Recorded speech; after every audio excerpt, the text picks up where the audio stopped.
6 o'clock, good morning, live from the Circus Sports, the Mid-Kentucky Downs studio. I'm Justin Hawkins. The Titans are planning to pick up left guard Peter Skronski's fifth-year option. It was first reported by Jeremy Fowler on Saturday. Skronski, the 11th overall draft pick back in 2023, is set to make just over $19 million in 2027. The NFL draft is just a few days away, and the top 10's already been shaken up. On Saturday, in a pre-draft blockbuster trade, the Giants traded star defensive lineman Dexter Lawrence to the Cincinnati Bengals in exchange for the 10th overall pick, which means the Giants now have two top 10 picks. At number 5 and number 10, the Bengals also gave Lawrence a one-year, $28 million extension. This morning, per ESPN's Adam Schefter, an A.J. Brown trade to the New England Patriots is likely to happen on or after June 1st. The two sides have discussed a deal, but neither is willing to commit until after June 1st, when A.J. Brown's $40 million cap hit splits between this year and next. Also, Saturday night, Nashville Soccer Club, they remained atop the Eastern Conference with a 2-0 win over Atlanta United in Atlanta. Christian Espinoza scored his third MLS goal of the season, and Shaq Muhammad scored his first career MLS goal in the win. For all your foundation repair and waterproofing needs, you got to go to USSTN.com. Breaking news at once on your home for the Titans and Vols. This is 104.5 The Zone.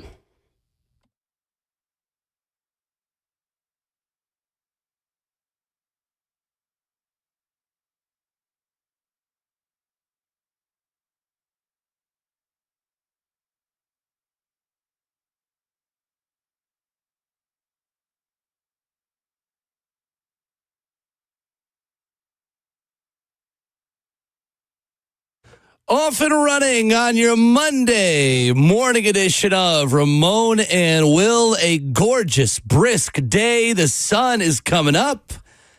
And ladies and gentlemen, allow us to be the first to welcome you to NFL Draft Week. 615-737-1045 is the number.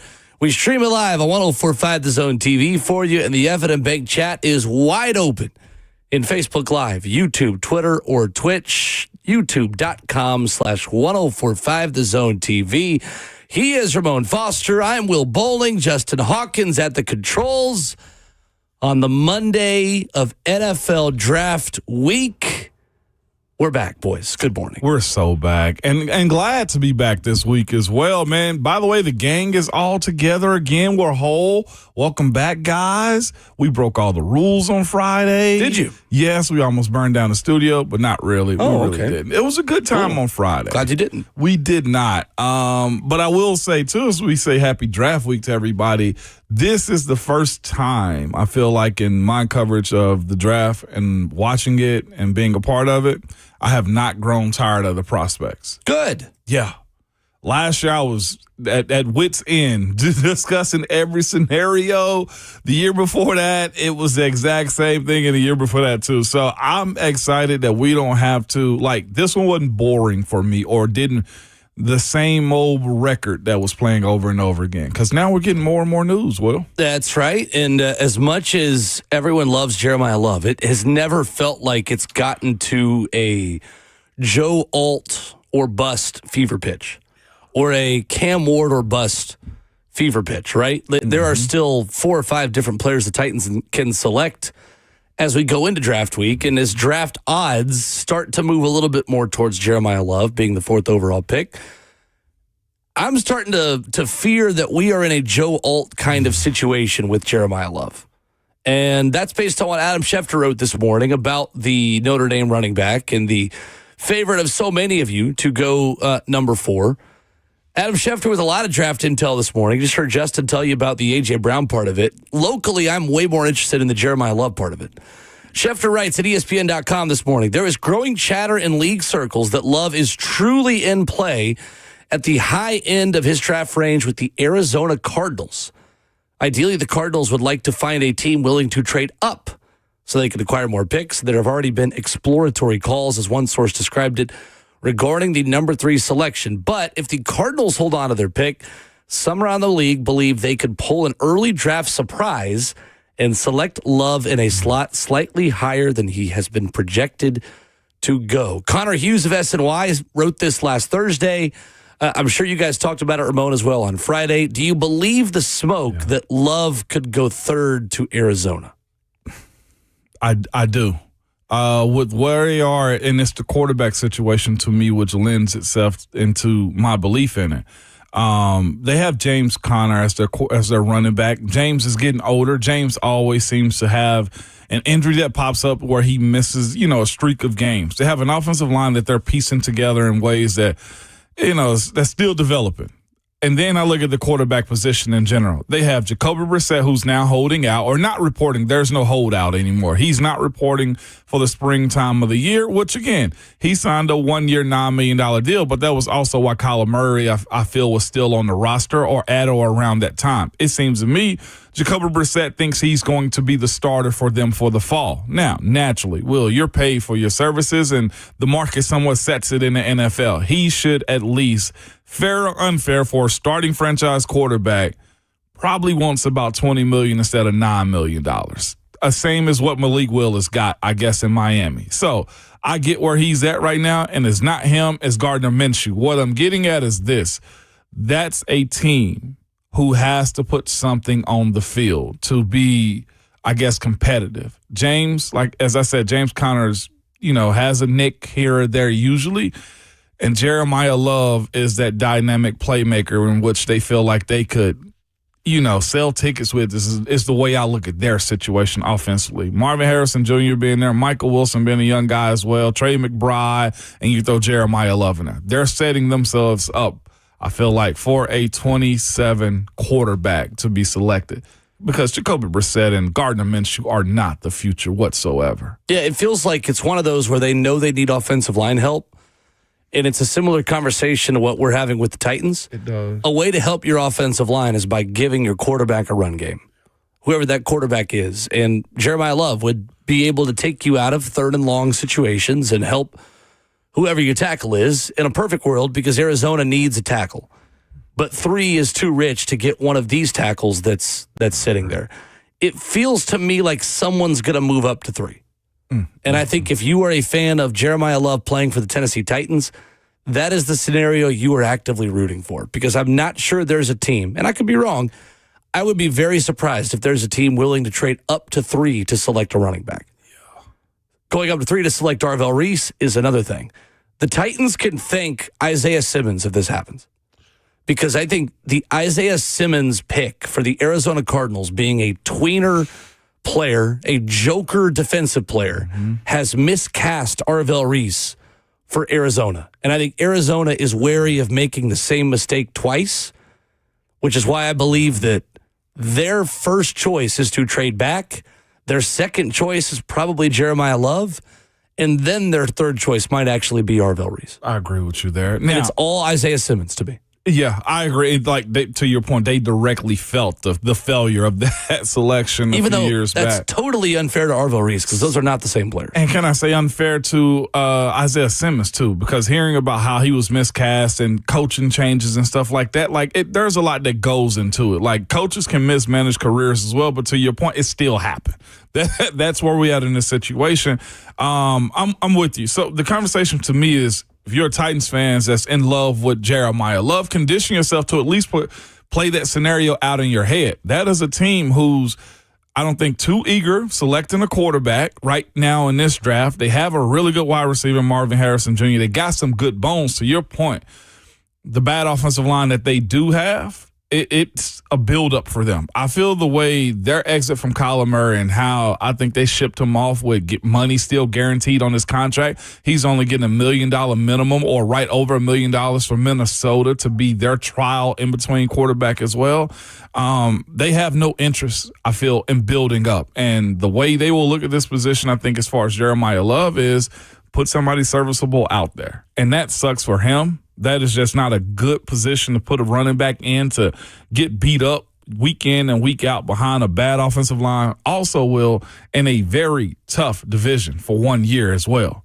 That's the other part about the Jeremiah Love going to the NFC West part of it. Those defenses will not be nice on his body. It's true. But it's a premium position or premium pick for the Cardinals. It's a premium player. For a premium player, and they can't be dumb about how they go about setting him up for success in the future. If they do select him, this is for Arch or the many other quarterbacks that are coming out next year. Is that fair? Is that kind of how you see it? If they do take him, it's not, because I think it's for Ty Simpson. You think it's for Ty in the second round? First round. First? Yeah, I'll be shocked. I feel fairly confident that Ty Simpson will be an Arizona Cardinal in the first round. There's been a lot of buzz about that growing on league circles. That's been reported out there. That just makes no sense to me. Why not? They're not Need a quarterback in the first round. Yeah. I just look at that move as just or being the top of the second.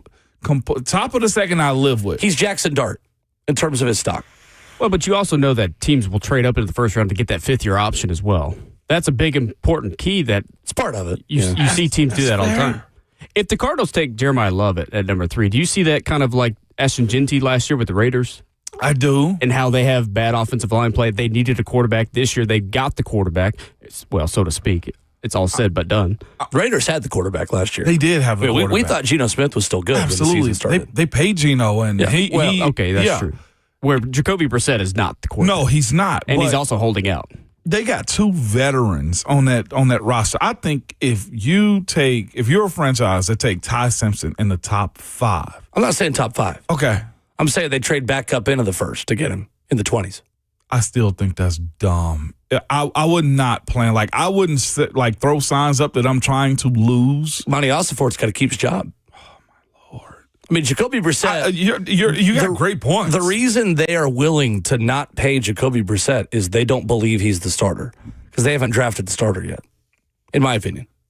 Well, they said they was going to try to work something out with Jacoby Brissett. Sure, as well. of course they have because they need a chance if they don't get Ty Simpson. But everything points to Arizona trying to be the most aggressive in selecting Ty Simpson, and I think that their willingness to trade back also signals, hey, in a perfect world, they like to go to 12 and take Francis Maui-Noah or Monroe Freeling or the player that they believe is the best offensive lineman on the board, and then pick up another first-round pick in that process in the 20s. Their perfect scenario, I think, Ramon, is they go back to 12 and 20 with the Cowboys, and at 12, they take an offensive lineman, and at 20, they take Ty Simpson. I still don't agree with the Ty Simpson part of it. And I know the quarterback draft is way different than anybody else's. I wouldn't draft him in the 20s either. It would. The way I look at that, if Arizona did that and taken Ty Simpson, I think in general, this year in 2026, they deserve to lose is the way I look at it. To me, that team isn't set up for him, and personally, I don't think the talent warrants him being a first-round draft pick at this point. But I know how the league goes. I'm just not in the Ty Simpson in the first-round boat anymore. In the same context that the Titans weren't all the way ready for Cam Ward last year. But Cam was a different talent than what Ty is. That's 2 different lanes right there as well. How would you compare Simpson versus Jackson Dart? Because it'd be essentially the same thing where the Giants traded back up to go draft Jackson Dart Jackson Dart played more in college than he did, had more highlights. Yeah, but a lot of people plays. view Ty Simpson with his time where he sat behind all the quarterbacks at Alabama as his time to grow and learn and develop. I don't even know if that staff is fit for a Ty Simpson out in Arizona right now. Just all together. Yeah, it's a whole new stuff, yeah. Ty needs to get drafted and sit behind like a Matthew Stafford. Jackson Dart played 45 games at Ole Miss. Ty Simpson is closer to 20. 12, yeah, this year. Time on task. That's all matters, especially for quarterbacks. That is the best indicator we have of NFL success is how much football did you play in college? That would just be so dumb of Arizona. Live for the 104.5 The Zone Circus Sports Studio, Kentucky's largest sports book can now be found at Circus Sports at Kentucky Downs. We run through the many NFL headlines from the weekend leading into the NFL draft. When we come back, the news on the Titans' willingness to trade back, A.J. Brown's trade to New England appearing to be imminent, and the Titans making a roster move that we will start with after this.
Ramon Will on 104.5. The Zone rolls on Monday morning, hour number 1. And we stream it live at 104.5 The Zone TV, Facebook Live, YouTube, Twitter, or Twitch. Ramon, Jeremy Fowler says over the weekend that the Titans plan to pick up Peter Skronski's fifth-year option, and he will be set to make $19.07 million in 2027, a procedural move that was always going to happen for the Titans left guard, who is sticking around, and I would imagine will probably have a long-term deal as well, sooner rather than later. No doubt about it. When I saw breaking news, I thought the deal was going through, but of course, this pacifies the process of getting the deal done based upon the market and stuff like that. I'm guessing Peter Skronski's new deal may end up coming training camp. As far as that time of the year, kind of not resetting the markets. I don't think Peter's performance has been market reset type of performance. But I got a feeling, and I think some even project to, he'll be a top 5 paid guy. He's did his part. Now, this fourth-year step up for him is going to be huge, of course, too. They could just let him play this out and see what it looked like going into the next offseason. But the Titans got a good amount of bread. He, to me, is going to end up being one of the anchors on this team just in the franchise over the next few years, too. And honestly, you kind of got to give a tip of the cap to him and his development.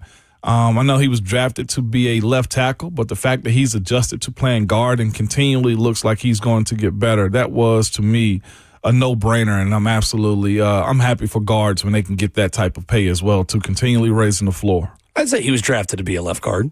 He was. The plan was never to him play left tackle. He wasn't, but the conversation around it at the time, why are you taking a left guard? That's my point. It's like there was a lot of fuss about it. He's proven why he's an NFL left guard now, too. Sure. Skronski was great last year. The way I originally understood this was maybe you do the contract before he gets to the fifth-year option because you have the value of all offensive linemen, not just interior guys. But honestly, doing more digging into it and just understanding the way fifth-year option stuff works, I mean, you can also still do the extension and go ahead and pay out that fully guaranteed dollar while you have the ability to pay it. It makes his cap hit $19 million next season playing on the fifth-year option. You'll still have the ability to extend him and change that money around a little bit. So you might as well go ahead and pick up the option, and you could kind of kick that can down the road a little bit. And if you want that cap number for Peter to be below $19 million, or maybe you want to front load his contract and say, hey, well, we have a lot of cap space. Let's go ahead and pay our guys relative to the cap and relative to the money we're spending. We'd rather pay someone already here versus someone who's not here yet and say that by the time Cam Ward is up for a contract extension, we want to have plenty of money to surround him with good players. Absolutely. So, yeah, it makes sense. Procedural move was certainly expected and was the next step. And some steps the Titans still have left this offseason. And they could also convert that 19 into a signing bonus and then work off of new money like a year from now as well. There are so many tricks to how they can, take that $19 million away. If they turn into a signing bonus, and you save a little bit on the cap right there on the immediate season, but it's spread over years to come. They will do gymnastics to get this deal to where to me, I think it's team friendly, and it's also going to be, I hope, serviceable or good enough for Peter Skronski too. His probably annual overall value may hit about $23 to $24 million a year. The way I look at a deal for him in the future moving forward. Jeremy Fowler over the weekend says that teams are starting to work the phones for trades up/down. Writing on Twitter at JFowlerESPN, belief in league circles is that Arizona at 3 and Tennessee at 4 are both open to moving back. Many watching Dallas at 12 and 20 closely due to obvious defensive needs. Cowboys not overly active on phones yet, Jeremy Fowler says. Open-minded about potential move, but also comfortable staying put. Next week will bring more clarity. So again, that's more smoke around the Titans being willing to move back, which Mike Morganzi discussed at his press conference as well on Thursday. Ramon, why do you think the Titans trade down talk has started to grow? I don't know.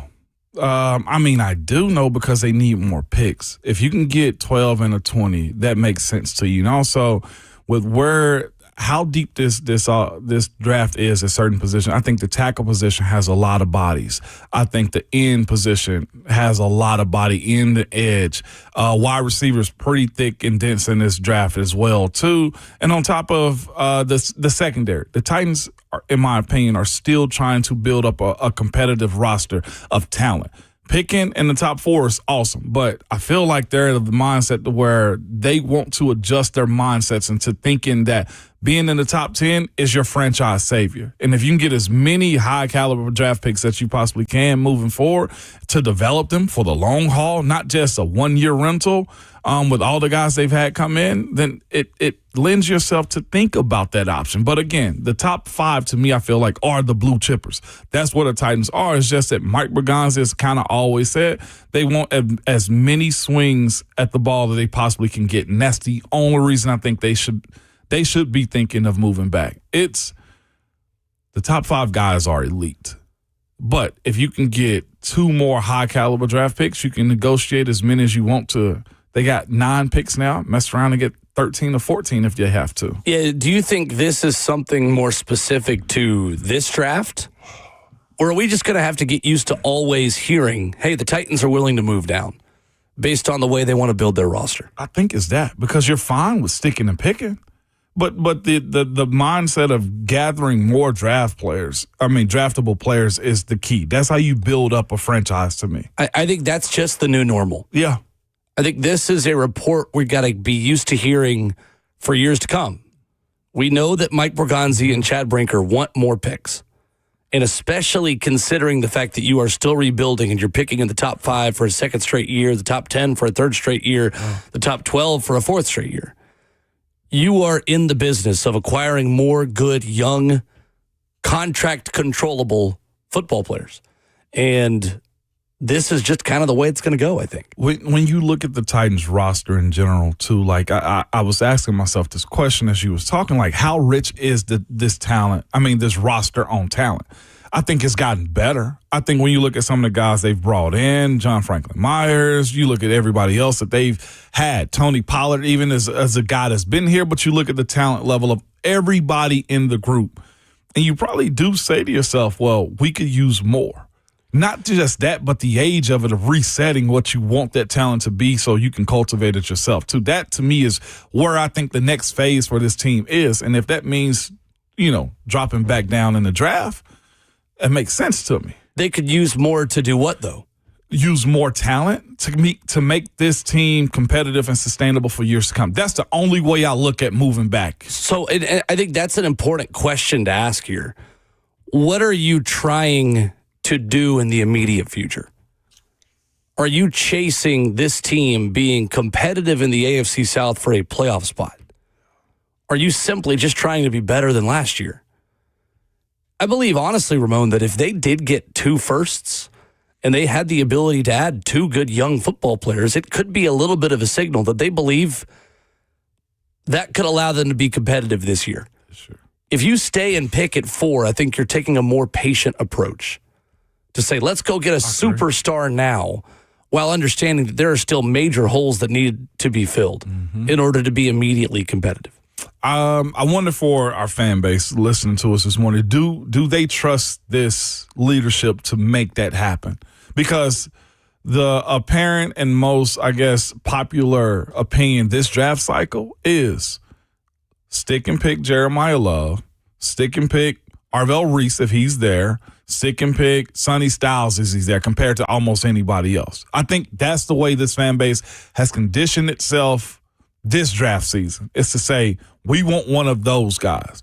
Now, we've seen this type of stuff happen before. I know the Giants were getting laughed at over Evan Neal and Kayvon Thibodeau, the 2 first-round draft picks that they've had, and how they hadn't lived up to the expectation as well. I want to do Titans fans feel confidence in Chad Brinker, in Robert Saleh, in Mike Berganzi to say, yeah, you guys know what's best for this franchise, because to me, that's been the biggest issue I feel like that they've dealt with as a coaching staff, is trusting the fan base of going into the stadium and knowing that this is going to be competitive.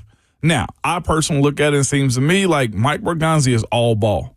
He seems to not give anything in his press conferences, Will. He knows what direction they're going to. And the biggest part to me, other than the Titans are willing to draft back, there's been absolutely nothing that came out of their the facility so far this year at the Vanderbilt Health Football Facility, correct?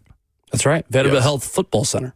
Close. Vanderbilt Health Football Center. I always call it the facility. It's close. Yeah. Vanderbilt Health. Nothing, no leaks have really come out this year. Well, I mean, there's been buzz, like the stuff we got from Valor. Yeah. Saying they're open to trading back. That's light. We've heard from Easton that they would rather take Reese or Bailey over Love, in his opinion. There's been the conversation from Rand, who was on Friday, who's ducking me, who I've not been in the studio with yet.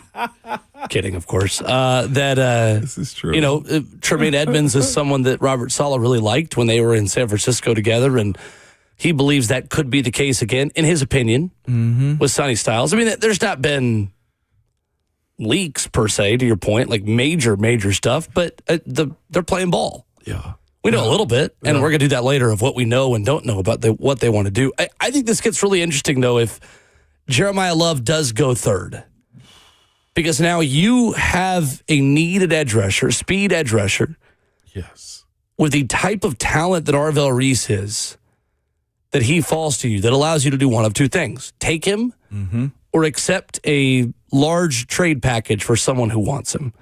And this is the trade back scenario that you and I have talked about for months. It is. Is there a team that Arvell Reese totally captivates as a Micah Parsons comp player? Arvell Reese is not going to be for everyone, but he is so talented. Yes, he is. And Mike Borgonzi said he's one of the most explosive players that I have ever seen. That there are going to be teams, Ramon, in my opinion, who have Arvell Reese number one on their entire draft board. Who is motivated to make a deal with you if they believe they are coming up to 4 to not only get the number one player in the draft, but get the number one player in the draft at a difference-making position like edge rusher? How do you weigh those needs versus the one that you have for that player as well? Because you could also really do a lot of good things. It's a premium. With the player who Mike Borgonzi has said on the record might be the most explosive player that he's seen at edge rusher in the NFL draft. What would it take for you to come off the pick if Arvell Reese is there? If Love goes 3, Bailey goes 2, and obviously Fernando Mendoza goes 1, and Dallas calls you offering 12 and 20, are you taking their trade offer, or are you just going to the podium to select Arvell Reese? I have to take 12 and 20. I have to. One of our comments in our YouTube F&M Bank chat said they're taking them. They're taking the picks and also taking Vega Awani out of Penn State. That's the best guard in the draft by a wide margin, and probably the best overall offensive lineman in the draft. Are you looking at him by this a pretty weekend? wide margin. Yeah, I kind of see that. He's ready-made. Is ready-made. Only issue I have with him, he has to move over to right guard. But that's a non-issue for the most part as well. Yeah.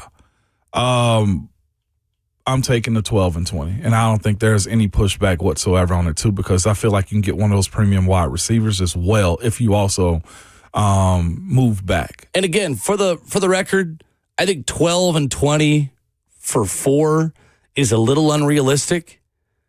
We just have to look at who's making the trade, because the Cowboys do aggressive things that are unrealistic all the time. Yes, they do.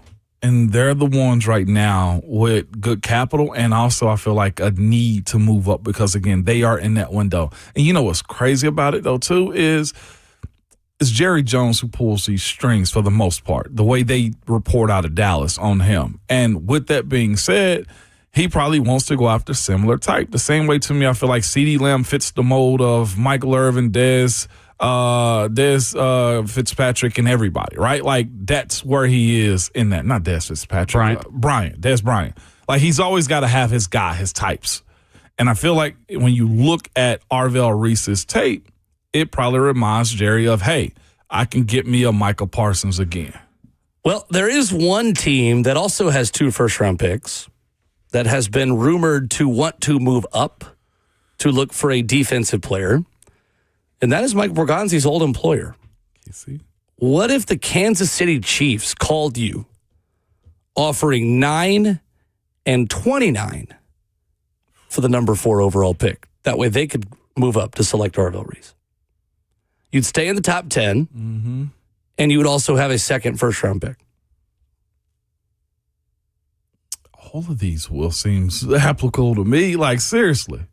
9 and 29. So you're going to pick at 29 and also pick back at 35 again. You're shooting dice at the wall right now, just picking however you want to. And then to me, at that spot, the pressure of who you're selecting, with where this talent pool is amongst the guys that are available in that direction, is still pretty dense. Like, the talent levels are still good. And you can get, if you wanted to, an interior offensive lineman later if you chose to as well. You can get a wide receiver again. You can get a cornerback at that spot as well. Like, there's a lot that goes into getting 2 picks in the first-round draft pick, on top of it being less paid but a fifth-year option if the guy does jump up. Like, the way, if it had worked out for Atlanta with James Pierce Jr. being picked in the 20s, like, that would have been a great selection had he not gotten in trouble off the field this year.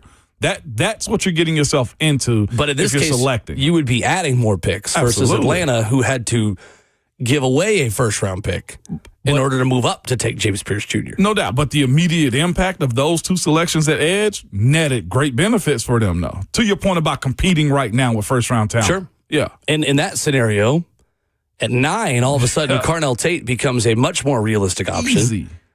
And at 29, you go get Malachi Lawrence from UCF. Get your speed edge rusher and your number 1 wide receiver in the same round. Yes.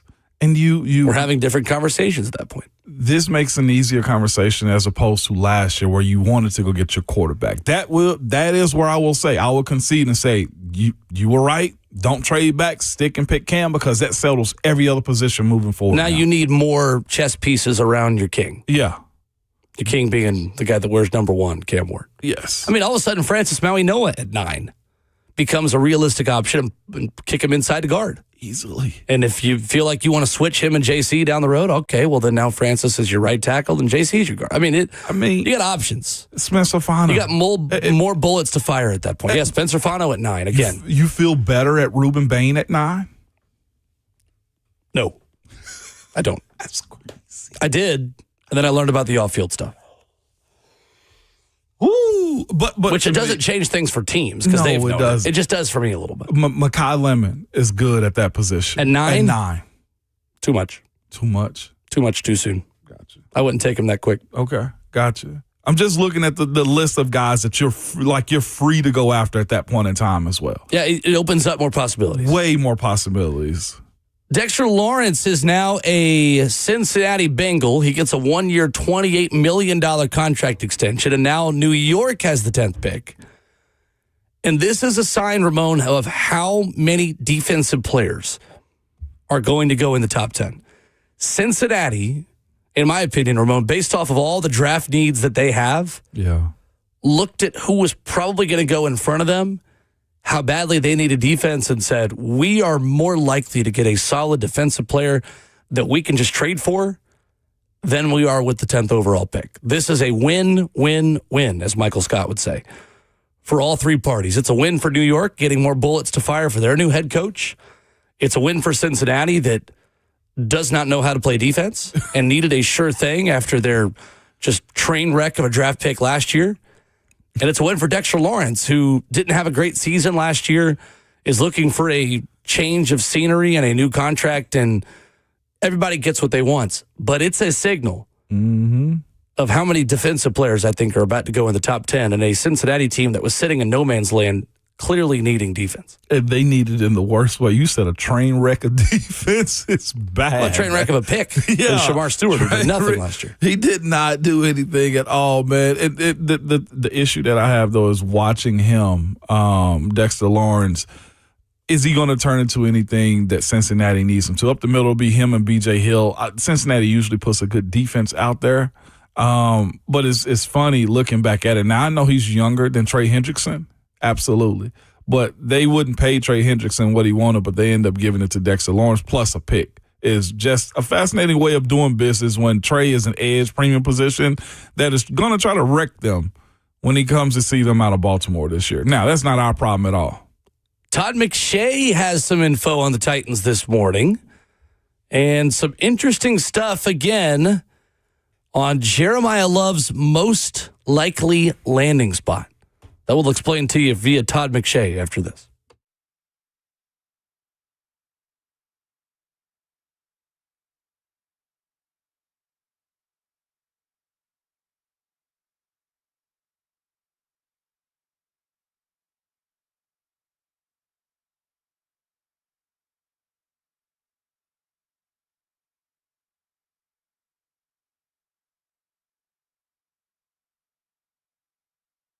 Once a year in the spring, Genesis Diamonds does something incredible. It's a 3-day massive store-wide sale with savings up to 35%. And it's happening this Friday through Sunday. So go ahead and mark your calendars, good people. If you've been around here for a while, you know what a big deal this is. Exclusive jewelry designers fly in just for this with trunk loads of all new trendy design jewelry from New York and California. The staff at Genesis know they can break all the rules at this event. Big savings on rings, earrings, pendants, bands, bracelets, just case after case of mind-blowing deals. And during this event, you can also take advantage of extra discounts on natural diamonds and lab-grown diamonds as well. So you can build the ring of your dreams and save like never before. Colored gemstones are also included, designer fashion, one-of-a-kind engagement ring mountings.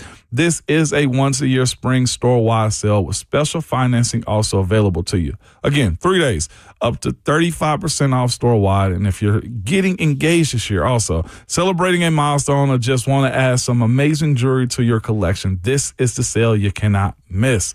This Friday, Saturday, and Sunday only, and only at Genesis Diamonds. They're located in Green Hills and Cool Springs.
So if you want Jeremiah Love to be a Tennessee Titan, you have something new to root for.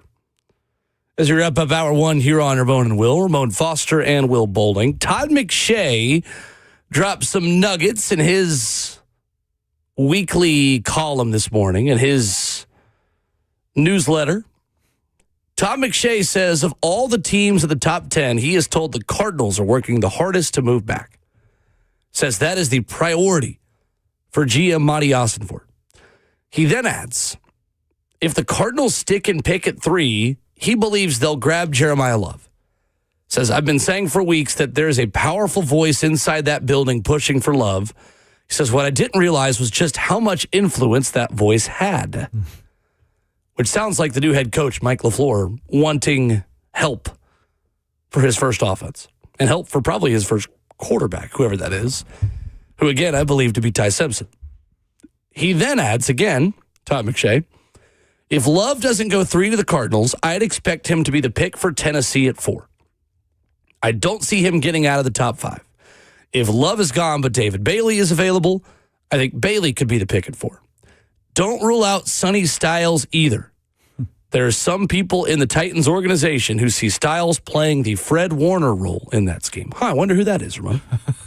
Wonder who the person is in the organization. Probably the one who's coached Fred Warner before, named Robert Saleh. He's the head coach. Probably so. Just say it if that's your source, right? The good thing is this for the Titans. If they are sticking and picking at 4, you got premium options still.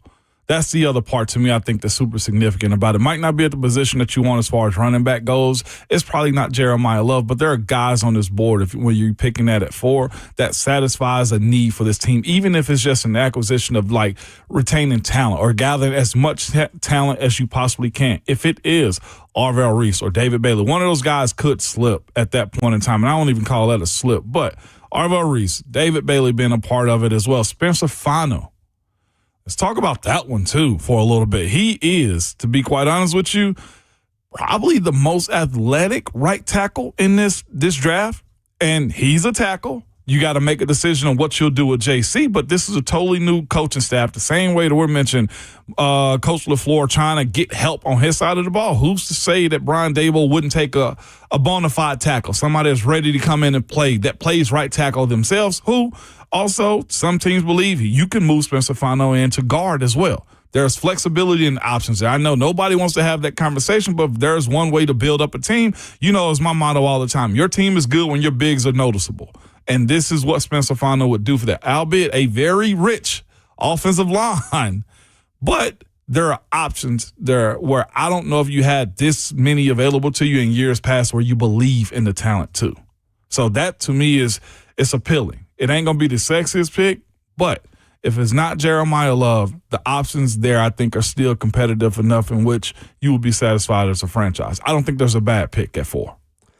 Mike is in Nashville next, 615-737-1045. Good morning, Mike. Morning, guys. How you doing? We're good. Good morning. Morning. I got 2 kind of questions I kind of want you guys to talk about. I called in about this time last year, and all of us kind of, not speaking for you two guys, but all of us are kind of on the call wanted to trade the pick because we wanted to get as many picks as possible to help us. Yeah. And then once Cam Ward got in the building, and throughout last year, it kind of changed all of our minds, which he should. He proved himself. Mm-hmm.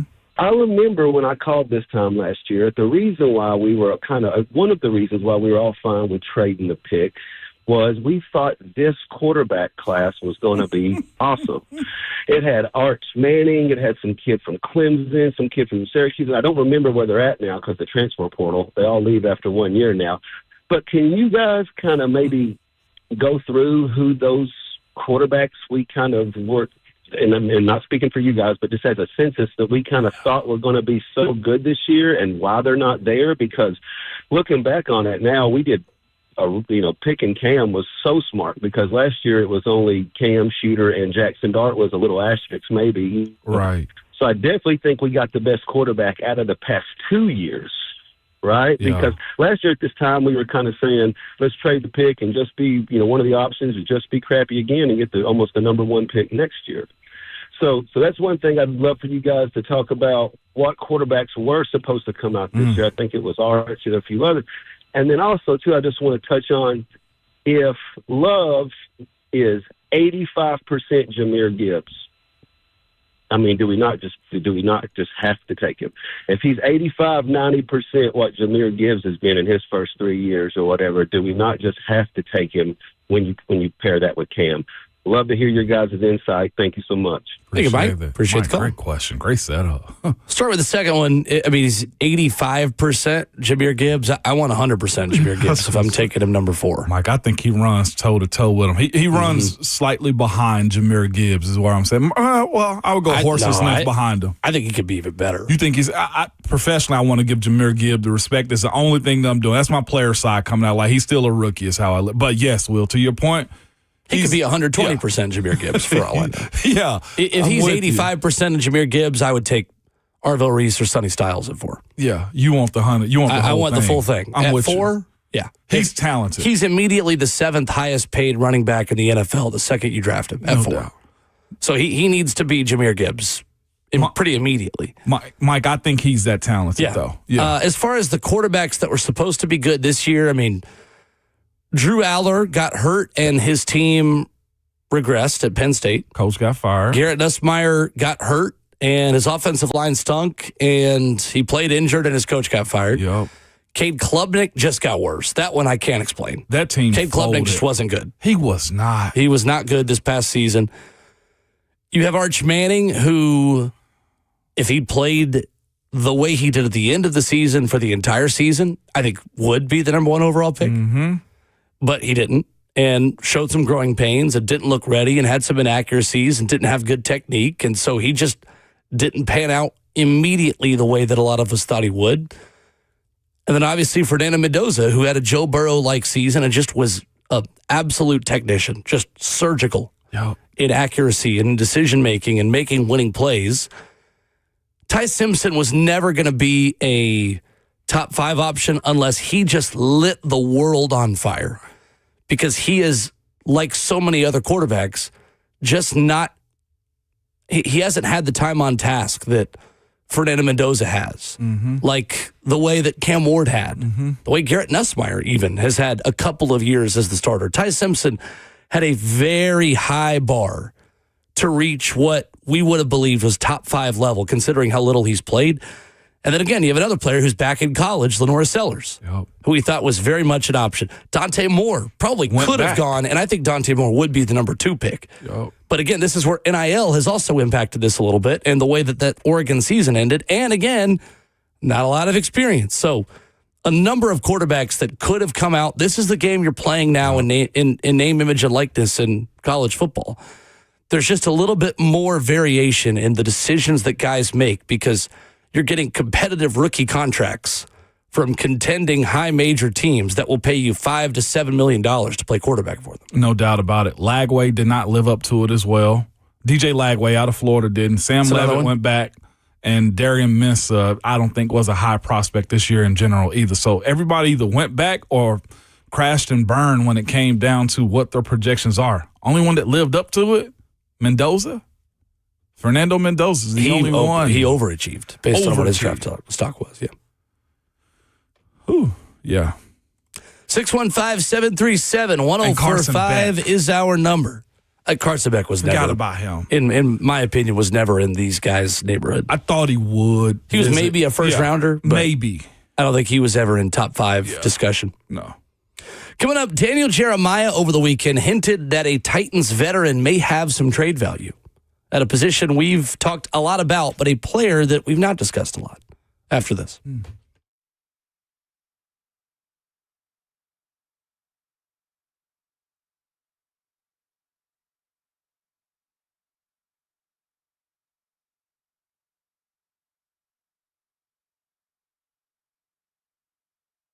It's Ramon Foster, Hiller Plumbing, Heating, Cooling, and Electrical. Good people, nobody likes dealing with a plumbing, HVAC, or an electrical emergency at all. Most of the time, you don't know what it will cost you or if it get fixed right or if someone's just trying to sell you something you do not need, when you call Hiller, their experts are going to solve your problems quickly. And the price you chose is the price that you will actually pay with no hidden fees or surprises on your bill at all. And we hate those types of things because that's not what you planned for. That's not what you called them for. And it just seems very, very slimy. That's not how Hiller works at all, though. They've been in business for over 35 years and are family owned and operated as well. Their techs are the people that will come to your house. They're very professional, experienced, and trustworthy, and they're all background and drug screened as well. But when they're on their way, you'll receive a photo of the tech and a link to track them in real time, so you're not sitting around wasting your time.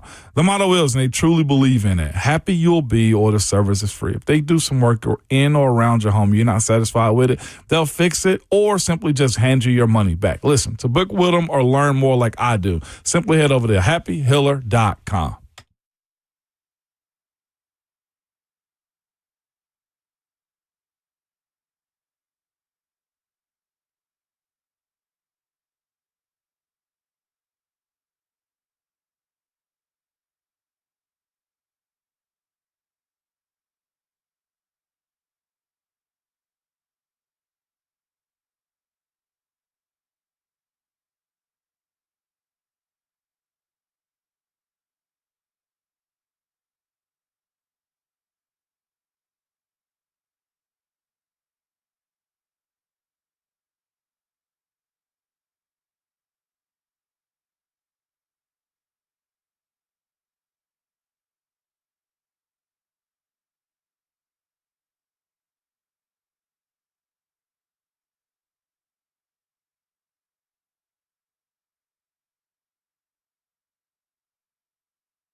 7:03. Good morning, live from the Circus Sports, the Mid-Kentucky Down studio. I'm Justin Hawkins. The Titans are planning to pick up left guard Peter Skronski's fifth-year option. It was first reported by Jeremy Fowler on Saturday. Skronski, the 11th overall pick back in 2023, is set to make just over $19 million in 2027. The NFL draft just a few days away. The top 10 has already been shaken up. On Saturday in a pre-draft blockbuster trade, the Giants traded star defensive lineman Dexter Lawrence to the Cincinnati Bengals in exchange for the 10th overall pick. The Giants now have two top 10 picks, number 5 and number 10. The Bengals also gave Lawrence a one-year, $28 million contract extension. And this morning, per ESPN's Adam Schefter, an A.J. Brown trade to the New England Patriots is likely to happen on or after June 1st. The two sides have discussed a deal, but neither side's willing to commit until after June 1st. That's when A.J. Brown's $40 million cap hit would split between this year and next year. And Nashville Soccer Club, they remained atop the Eastern Conference Saturday night with a 2-0 win over Landon United in Atlanta. Christian Espinoza scored his third MLS goal of the season, and Shaq Muhammad scored his first career MLS goal in the win. For all your foundation repair and waterproofing needs, you got to go to USSTN.com. Break it easy once, and you're home for the Titans and Vols. This is 104.5 The Zone.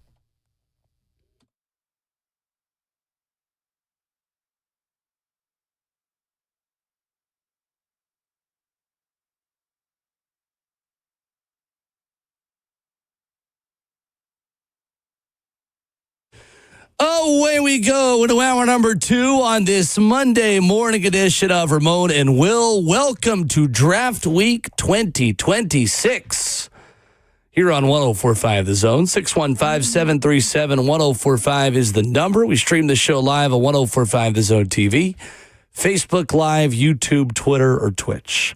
Daniel Jeremiah of NFL Media, Ramon, at Move the Sticks on Twitter, tweets over the weekend: the draft is deep at edge, wide receiver, and offensive line. However, this running back pool is incredibly shallow.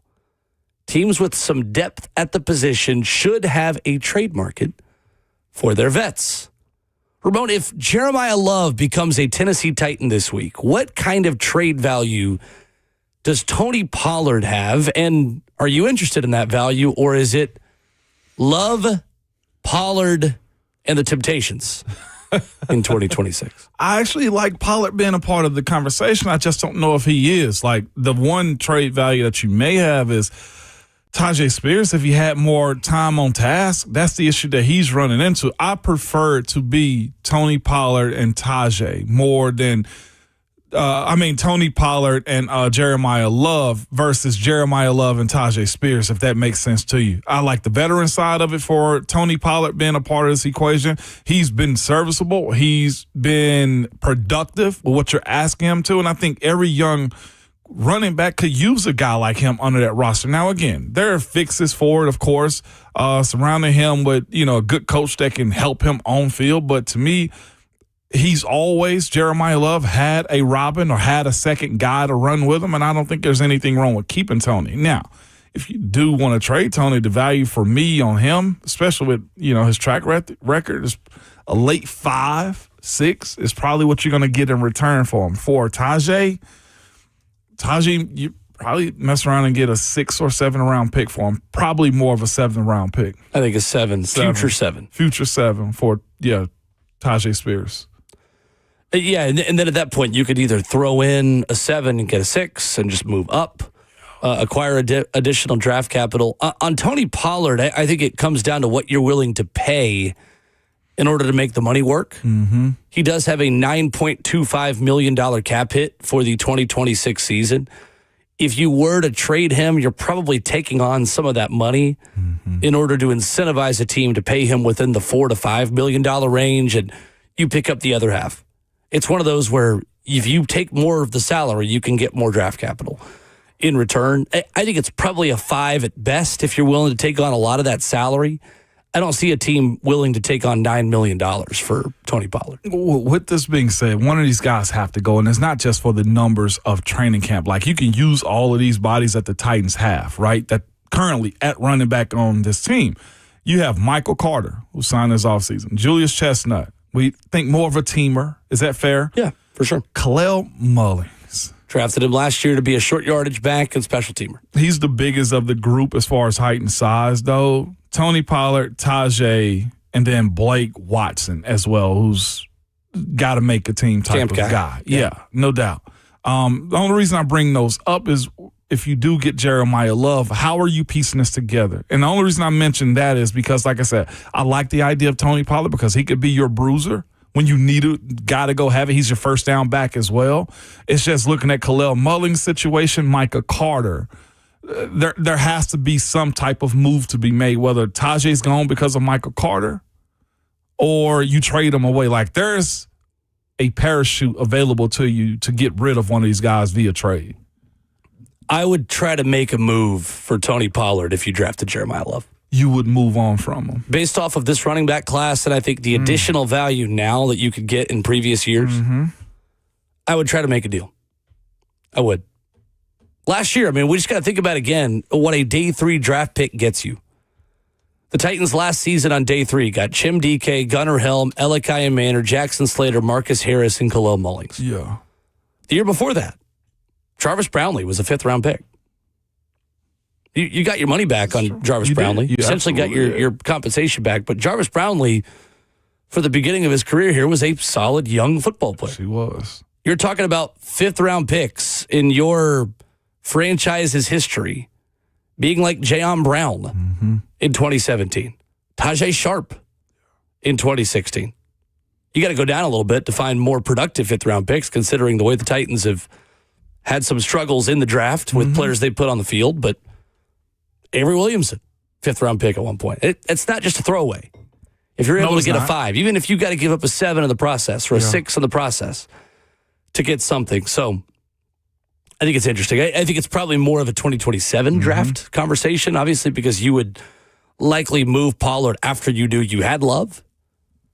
But this team's in the position to get more picks and get younger and get more good young football players. I'm not trying to run Tony Pollard out of town. I quite like what he's done for you in the locker room as a veteran, and I think he ran hard the last 2 seasons with not a lot of help around him. But this franchise has got to get younger, and if you get Love, all of a sudden now you may have additional value that's not normal considering how weak this running back class is top to bottom.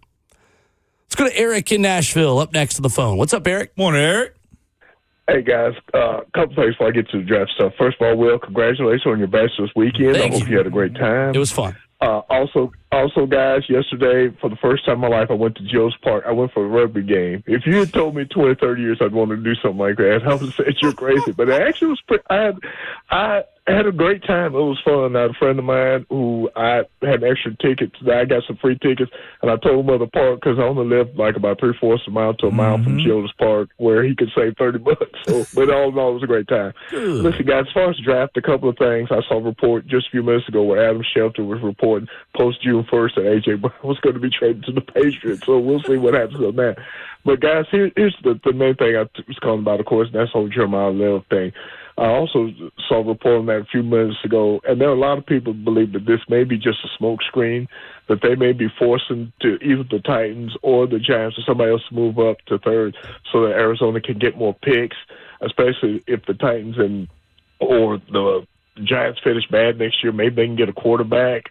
They've heard rumors that maybe late in the first round or the second round or whatever that Arizona may trade up to get Tom System. But also heard another report, and I don't know if you guys heard this, that Jacoby Brissett was not happy with his contract. Yep. And there were reports that, he might be holding out, but there were reports that Arizona was going to try and work a deal. So it's all sorts of silly, stupid stuff that's coming out now, and it's just going to be great. I'm just excited about the draft coming up this Thursday. Same. Guys, as always, it's a pleasure to talk to you. Y'all guys take care, and we'll talk to you You soon. too, Eric. Thank you, Eric. Yeah, we talked about all that a little bit earlier. I think Arizona wants to move back, and if they don't move back, they're taking Jeremiah Love. Mm-hmm. It feels like Joe Alt all over again. It does. We fall in love with the prospect. The fan base gets so taken with the prospect that you can't mention any other options without hearing Love no matter what. And then Love gets swept out from under you. Yep. It's almost as if you alerted the world of what you like, and now they come snatch it. If you want Jeremiah Love, then you want the Arizona Cardinals to trade back at 3. Wowzers. Yeah, you do. You absolutely do. That's the best case scenario for Jeremiah Love in Nashville. They get a big-time playmaker to help out Ty Simpson, who I think they're going to take, Arizona, or they trade back in order to get an offensive lineman later in the first round And then also use the second first-round pick that they're going to get at 3 to take Ty Simpson. There you go. Greg in Rhode Island next before we get to Stoney. What's up, Greg? Morning, Greg. Hey, guys, one thing I tell you I miss about Mac right now is his draft talk. The guy was such a genius. And I remember in 2023, he was so high on Christian Gonzalez. And he was, look how that guy turned out. Yeah. Of course, we got Skronski. Who needs Jameer Gibbs, JSN, or that guy when you got Skronski? So, I couldn't be more happy. But this year, if they don't go edge in the first round, do you guys think this is a deep enough draft where they can get a decent edge rusher in the second round? I do, Greg. I definitely do. And I think that's one of the positives to this class is the amount of depth you have at edge in the top 100 picks. There's a pretty big drop-off after that. The day 3 edge rushers are not great this year. But you have got a lot of options, Ramon, in the top 100 picks. I would say all the way up to, just looking at the beast list is where I'm kind of predicating this on, basing this on. I would say up to 9 with Cassius Howell. Our Mason Thomas, I don't know if he fits the Titan scheme, although I like what he's capable of. I just think his body is limited, though. Up to 9, which takes you all the way through the second. Cassius Howell has has shorter arms than Ruben Bain, though. But in the second round, so his body's limited also. No doubt. But in the second round, with what he's capable of, my breakdown was really fascinating watching him again this weekend. I enjoyed it. You want a little bit of my Cassius Howell breakdown? We need to go to Stoney a little bit. Stoney likes Cassius as well as a second round pick.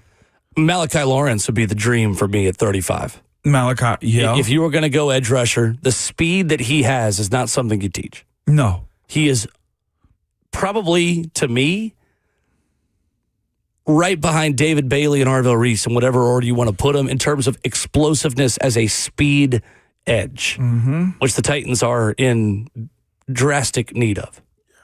Yeah. Coming up, Tony Keeley joins us. We'll run through the latest reports, the best options. How do you compare Arvell Reese to Sonny Styles to trading back? If you're Tony Keeley in the Titans draft room, he'll join us coming up next.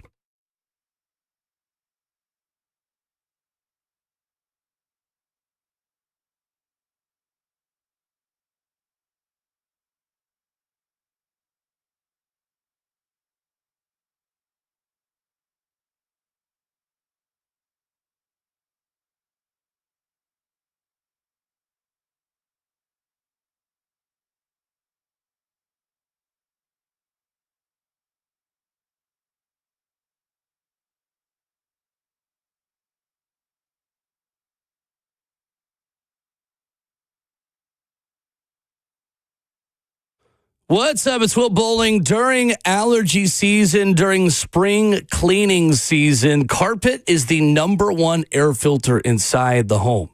It filters out that pollen, that bacteria, but if your carpet has that deeper lying dirt and germs and all the stuff that causes our allergies, get Zero Res out there to do a deep clean, and I promise you, you're going to love the way you feel in your home. Zero Res is doing a deal for you. 3 carpeted rooms plus a hallway for $149. And with Zero Res, you get a smarter, lasting clean. You don't get that harsh chemical feeling. You don't get soap residue. I promise you, you're going to get faster dry times. Everything's going to stay cleaner longer. Head online to ZeroResNashville.com. Check out what they can do for you. 615-535-9376. Again, the website is ZeroResNashville.com. During spring cleaning season, that's Zero Res. Spell it backwards or forwards. It's the right way to clean. And don't forget to ask about their air duct cleaning.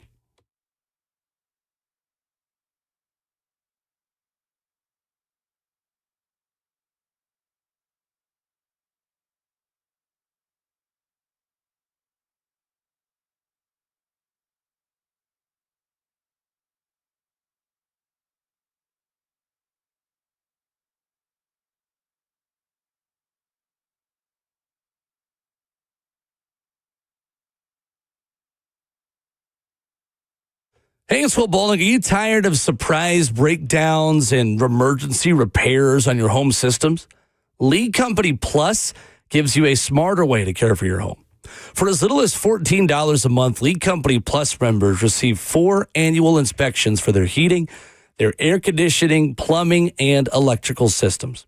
Plus, members receive up to 20% off on every visit and have access to exclusive discounts and promotions.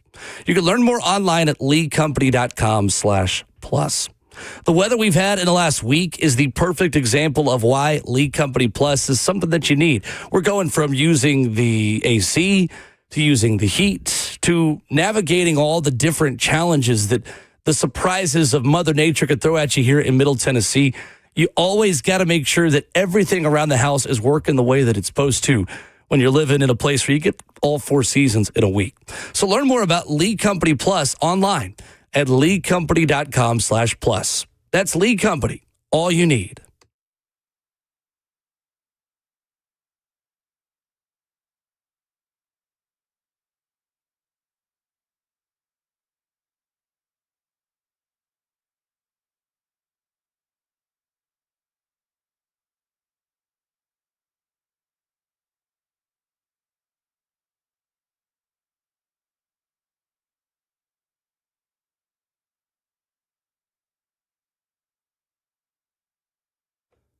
Credit card interest rates are now over 29%, and most people are only making the minimum payments, so they're getting nowhere. Hey, it's Will Bowling. Here's what many homeowners don't realize. Using the equity in your home, you can easily access hundreds of thousands in cash. With Loan Pronto's Rapid Equity Loan, you can pay off your credit cards, your existing HELOC, your car loans, or get money for that home improvement project. One client just got $100,000 approved and saved over $1,500 a month. And here's the best part. With Loan Pronto, you can do it all from your phone. With zero out of pocket, no hard credit pull up front, no appraisal, no long drawn out bank process, and no touching your first mortgage. Rates are at near 3-year lows. Act now.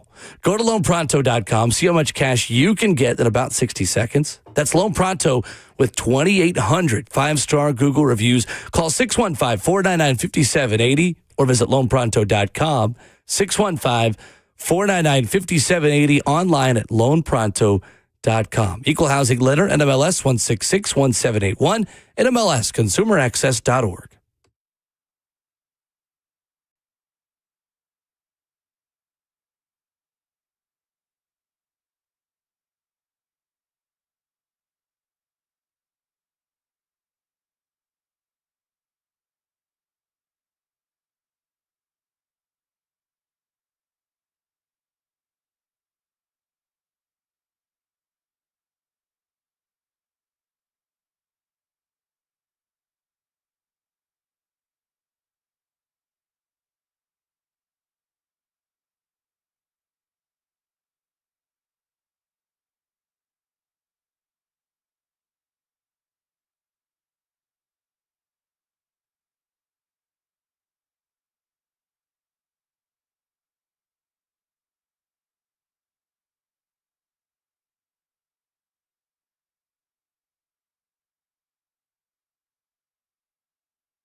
Ramon Will rolls on at hour 2 on this Monday morning. He is the Big Ragu, Ramon Foster. I'm Will Bowling. While I was gallivanting across East Tennessee for my bachelor party, Stoney Keeley crushed it from what I heard.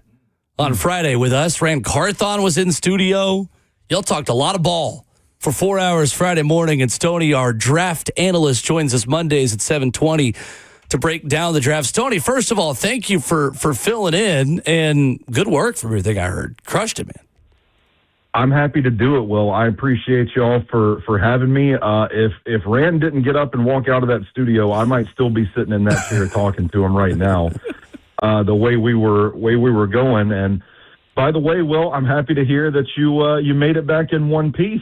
East Tennessee is a great place to go gallivanting, but glad you made it back. Absolutely. Enjoyed it. Well, let's start with Stoney, the big, broad question, because I always try to do this time of year. There are so many people listening to us who will tune in to draft coverage the week of the draft and aren't sickos like the rest of us who have been taking a look at day 3 center film over the last couple of weeks and months. For the folks just now caring about the draft, who do you think the Titans are going to end up selecting with the 4th overall pick, or maybe even trade back? What do you think the plan is, Stoney, in your opinion, that's most likely to happen on Thursday night? I'm still in the Jeremiah Love camp, and I'm holding steady. I know recent reports came out saying that it's more likely that Arizona takes Jeremiah Love than we had previously been giving credence to, but I've kind of thought for a long time that we shouldn't be discounting Jeremiah Love to Arizona. I think the top end of this draft is pretty cut and dry from where I sit.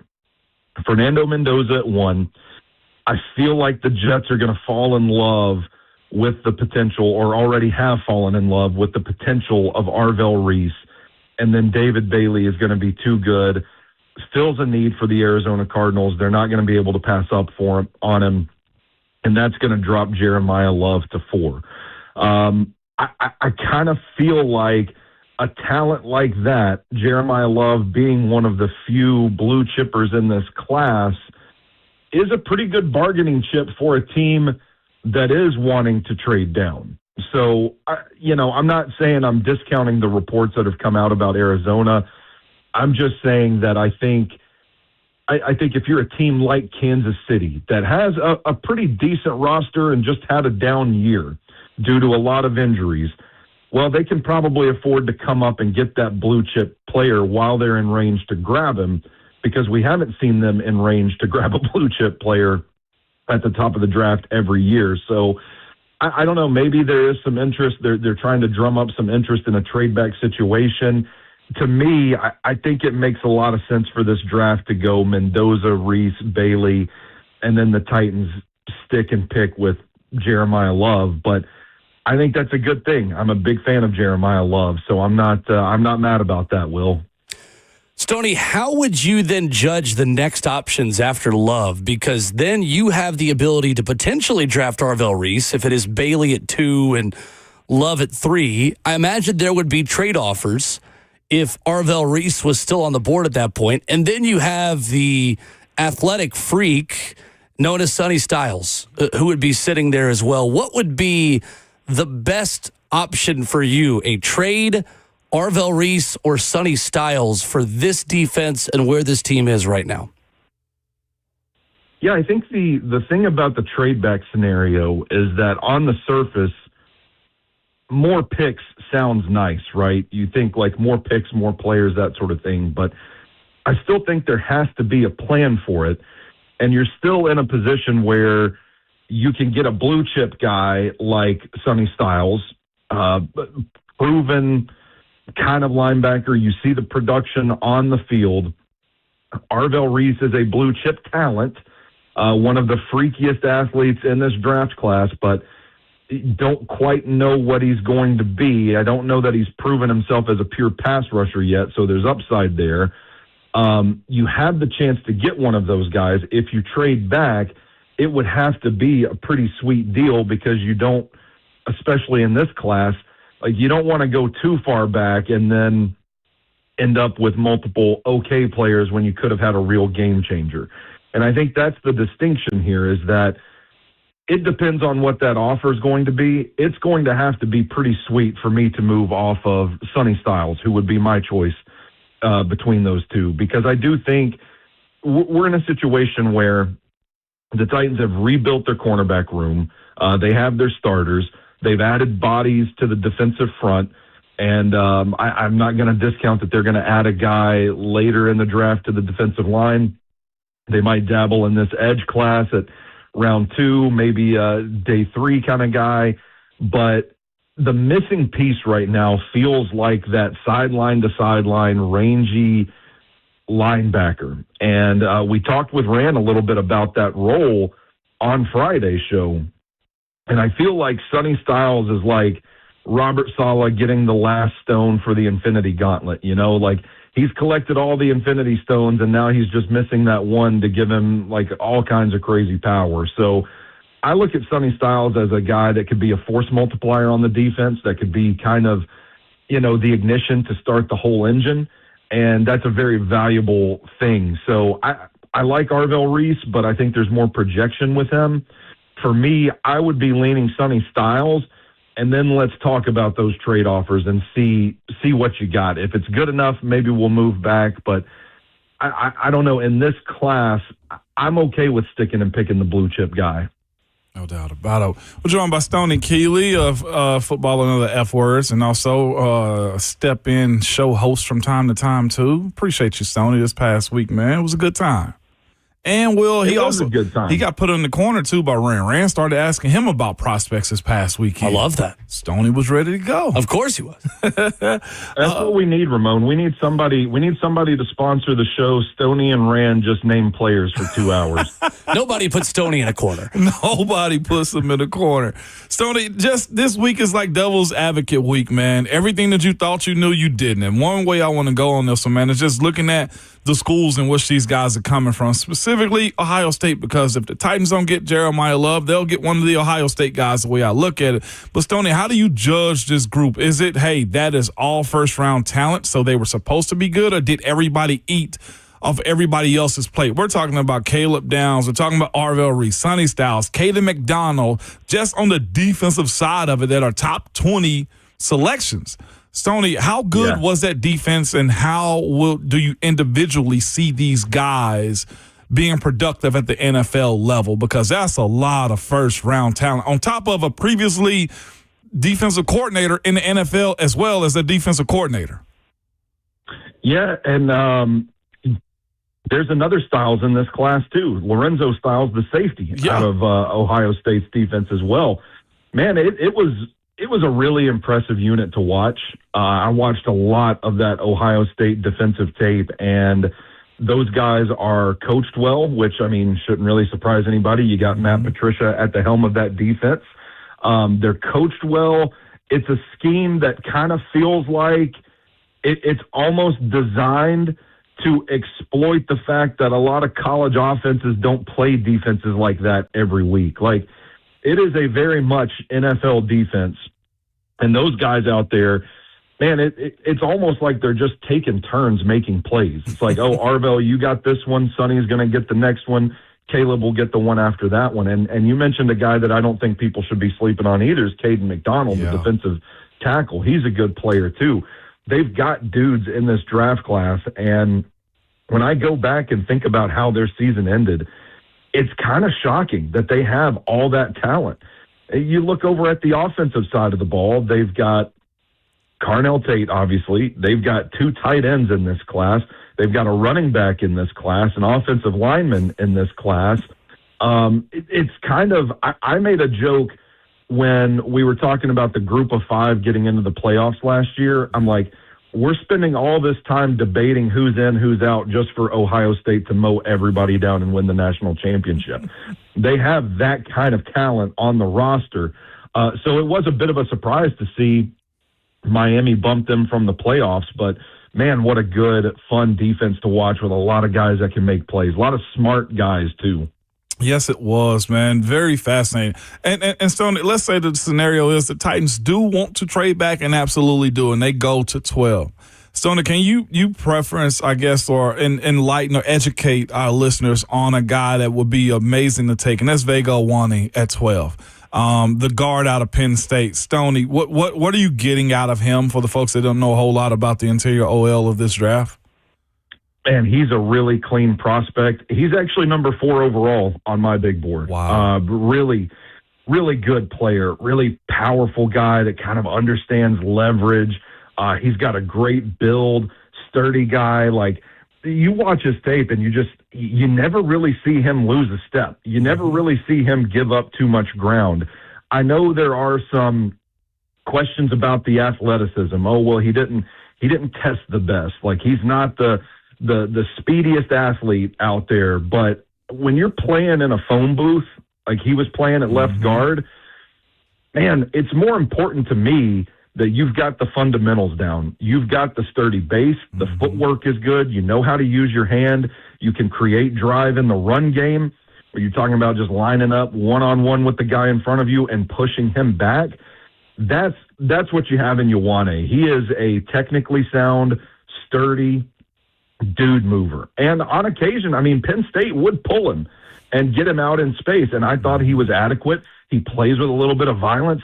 You like to see a guy that wants to put another dude in the dirt. He's a really good, clean prospect. I think the only mark against him when you're looking at the evaluation as a whole is like, oh, is he the best athlete in space? And I don't know, frankly, how many situations he's going to be in where he's going to be out on an island in space. So I green light the Ioane pick 100%. I might be the only one in Nashville doing cartwheels over taking another guard in the top half of a first round, but I'm here for it, Ramon. No doubt. I think you and Ramon could do cartwheels together outside the 104.5 The Zone studios if that happened. Let's arrange that. There we go. Absolutely. Stoney, on day 2, who is your best case scenario realistic option for the Titans at 35? Yeah, so I'm gonna go to the receiver position because I think there's a chance now that Denzel Boston is available at 35, and I know that there's a lot of draft analysts that have him slotted somewhere in the 15 to 25 range, but I just feel like there's going to be a run on offensive tackles, and there's going to be a run on these edge rushers as well because there's some really good talent at the top of each of those classes. And especially with the tackles, if you don't get a guy early in this draft class and you need a starter, you're in trouble because there's about 6 or 7 guys that I think are going to be capable, like early in their rookie season starters. And then everybody else in this class has upside, but they got a ways to go. They're more developmental prospects. So I think that's going to inflate the value of the tackles even further. And then with this edge group, it feels like everybody's going to want to get their guy. There's a lot of guys that rush with power. Power is something that translates well to the NFL level. Get that guy before he's gone. And I think the result of that, as we hear, like teams are looking at this receiving group and they're saying, well, I don't need to invest my first round pick in a guy when there's going to be a guy that's completely serviceable in round 2 or 3. So by that logic, I think it's possible that a guy like Denzel Boston slides to 35 because of the testing. He didn't run his 40-yard dash. There were questions about the deep speed on the tape. I get all that stuff. There are certainly flaws with the prospect. That's the reason he's not a top 10 pick to begin with. But I really like the skill set. I think he's smooth in and out of his breaks. I love the size, the frame, the ability to high point the ball. It is a skill set that is, I don't want to say missing because I do want to give respect to Alec Ayumanor, but I think it's a skill set they need more of in that receiving core. And Boston is a guy that can be your big-bodied ball winner in that offense. And I'm telling you, man, if there's a trade-down scenario and they end up with Vega Ioane and Denzel Boston, y'all ain't going to be able to shut me up. No doubt. Well, I don't think any of us shut up about this guy during the fall and early draft season, Stoney, but has there been a more I guess, known slide that the league has seen in the pre-draft as we've seen in Ruben Bain Jr.? And where do you expect him to be picked, out of the top 10 now or what? I still think in this draft class, which we've talked about being kind of lacking on the top end talent, Yeah. I still think this is a guy that's still a top 10 pick. Okay. Now, I think the thing is, I feel like draft media and fans got really hype about Ruben Bain Jr. early on in the season. He had that game against Notre Dame. And listen, it's some of the best tape that I watched this draft cycle. Mm-hmm. I'm not going to fault anybody for falling in love with the prospect after that. And then he goes on the run in the playoffs.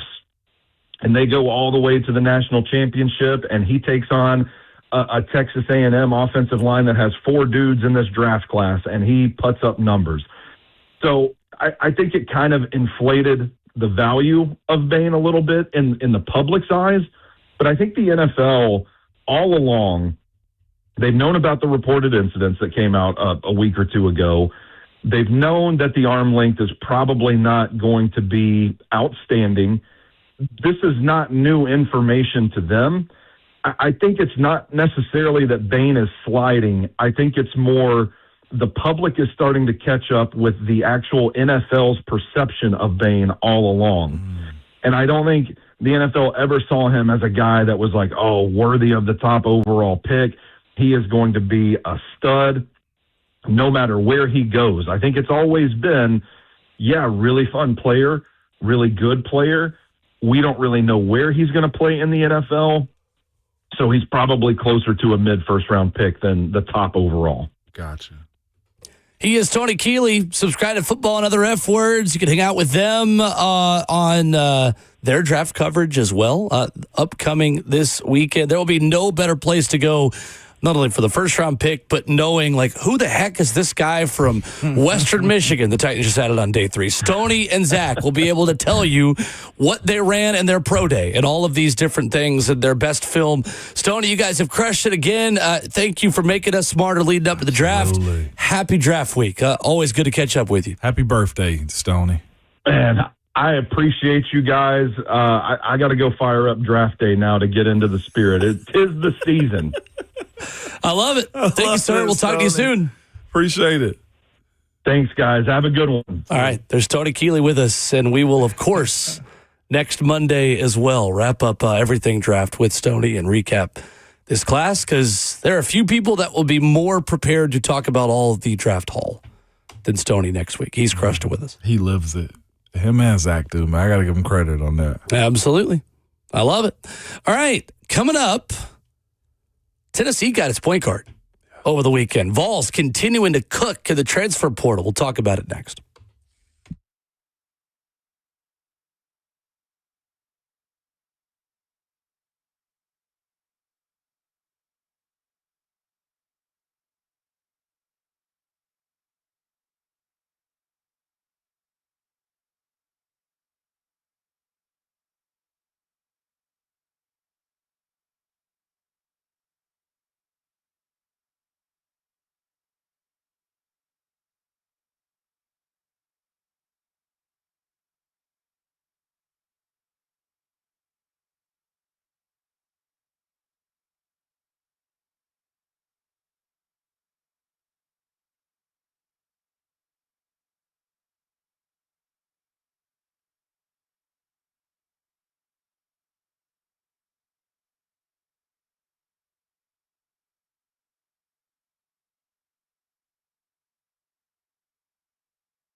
Wrapping up the first half of the show on a fast-moving Monday. Draft week is here.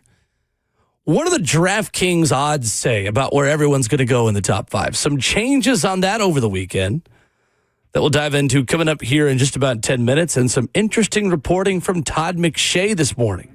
If you haven't heard that, we will reset the big conversation of the morning coming up here in 10 minutes.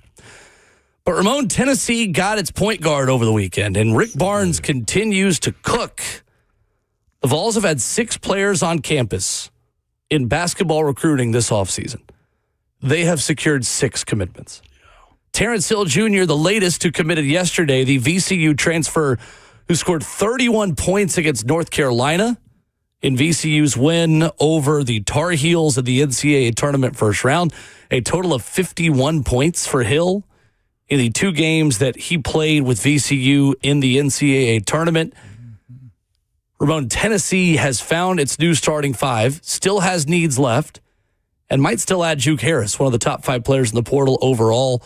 How excited are you about Tennessee basketball right now at the end of April? I mean, this group, you even have other fan bases and other players saying, Tennessee, I can't even hate. This is a damn good roster. It's a borderline top 5 team in the country if they finish this class the way a lot of people think they will with Juke Harris. No doubt. And still the conversation, a live conversation about Nate Ament as well. That's true. We had Hubs on this past weekend, and he stated then, and he stated another time, it looked like Nate's fully enjoying what college provides for him, and that's living a life. That's being able to get better. And the assumption would be if Nate does come back, like he could go even higher in the draft because now he's learned how to add weight and actually play the position that he'll play in the NBA. Like, that's predicated on him. You know, I think the latest mock projections him going 8 to Atlanta. Hub said, I think anything after 10 or especially anything after 13, he's back.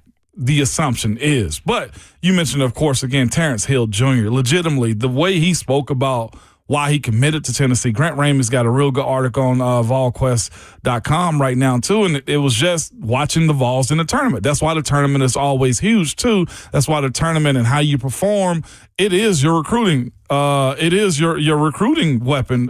And he said he was just watching Jacoby Gillespie and how Rick Barnes allowed his point guards to just have the freedom to also set up the offense, but having Jacoby be a shooter. And that's what Terrence Hill Jr. does as well. He facilitates and also as a slash and scorer. That, to me, Will, is the biggest part of what Rick Barnes has done this time. This offense this year got stagnant. I know we've mentioned this before, but there was times in which Tennessee didn't close out games, couldn't find a shooter, couldn't find points for 9 minutes at a time, or couldn't close out the Kentucky game or so many other numerous games that I'm sure Vegas bettors were mad about as far as the spread go. But Terrence Hill Jr. provides that for you on top of the experience as well, and his want and need to be at Tennessee as well.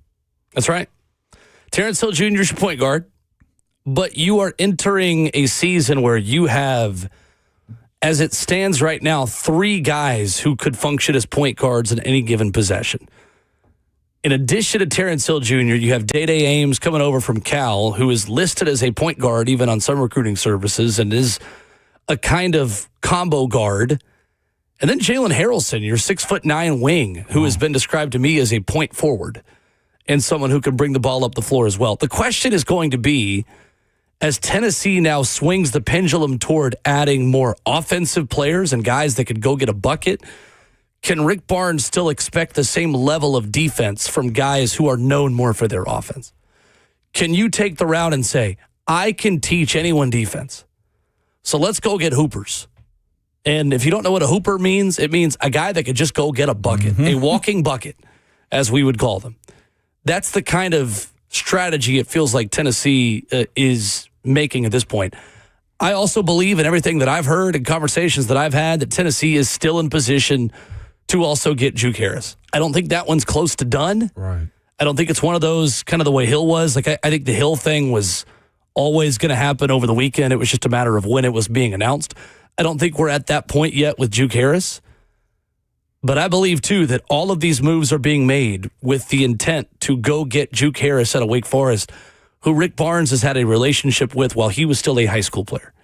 And that's where the relationships are mattering right now for Tennessee. There are connections from this staff to so many guys that they have already brought in and guys they are still looking to bring in.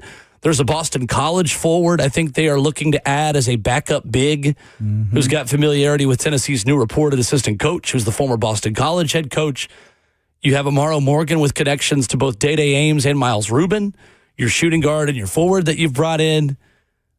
There's a lot to like about the current state of Tennessee basketball, Ramon, and the investment that people in power are making to give Rick Barnes a chance at making a Final Four before he moves on as the head coach of Tennessee. No doubt. And by the way, for the folks that are wondering, like Terrence Hill is very highly rated in the transfer portal for this upcoming season too. Like he's the transfer portal ranking for him is 24th.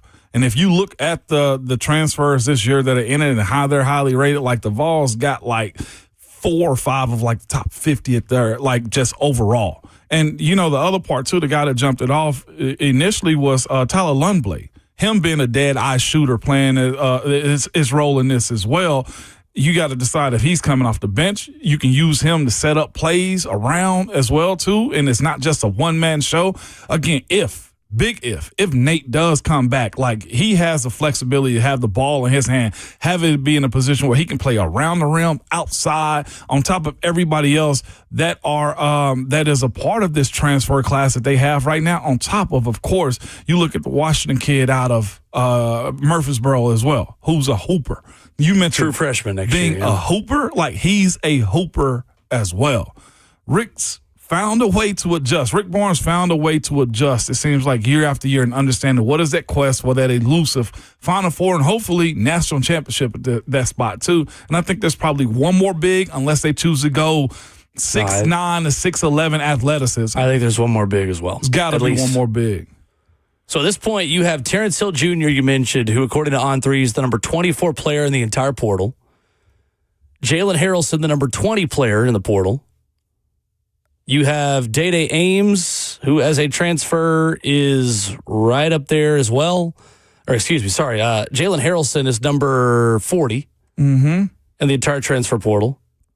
Miles Rubin, number 93. So that's another top 100 transfer portal player, and considering how many there are in the portal, that's pretty dang good. Day-Day Ames, 103. And Tyler Lundblade, the Belmont transfer shooting guard, number 75. And another little news nugget, too, could be relevant, could not, but I'm asking our resident basketball expert about this. Kim English chose not to take the UNC job, by the way. Yeah, I don't know what the deal is with that. That's interesting. Changes his mind. There's an article up right now Inside Carolina, which is an On3 page as well, but Kim English not taking it. I'm wondering why that is the case. I don't know. I don't know if he's going back to Knoxville, but... No, Tennessee doesn't have an opening. Yeah. I mean, I'd make one for Kim English, though. Just in general. Yeah, I don't know. Yeah. I mean, from what I've heard, the new assistant Tennessee's hired has been recruiting for them already. Yeah. So unless somebody else is leaving, I don't think that would be the case, but kind of strange. Yeah. I don't know what's going on there. And that's North Carolina. Coming up, what are the DraftKings odds on who's going to go where in the top 5 of the draft based on intel that came out this morning? With Arizona looking to either draft Jeremiah Love or trade back with the 3rd overall pick. We'll dive into that coming up next.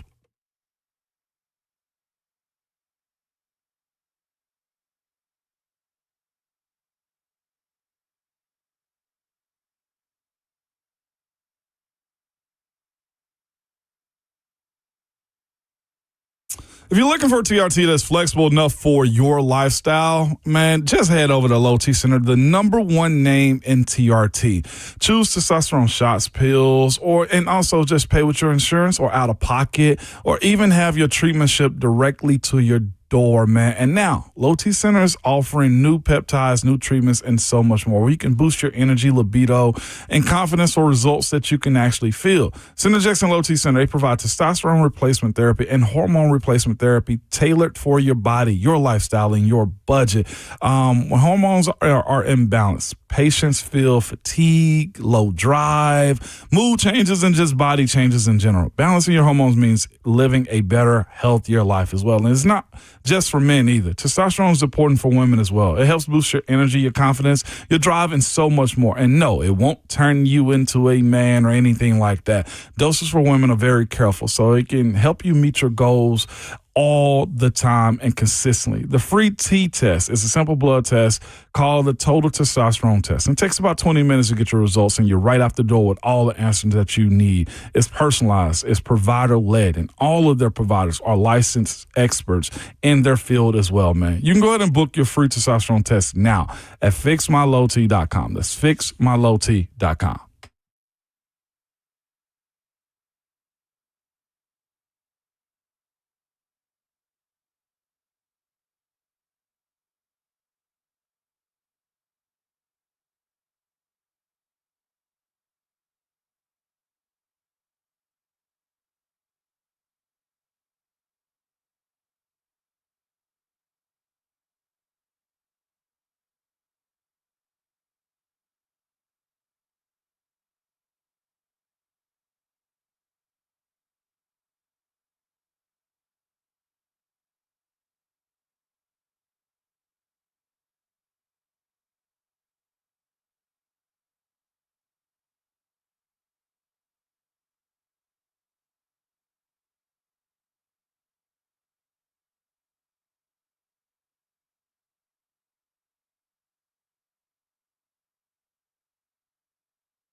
This is a different court, Blair.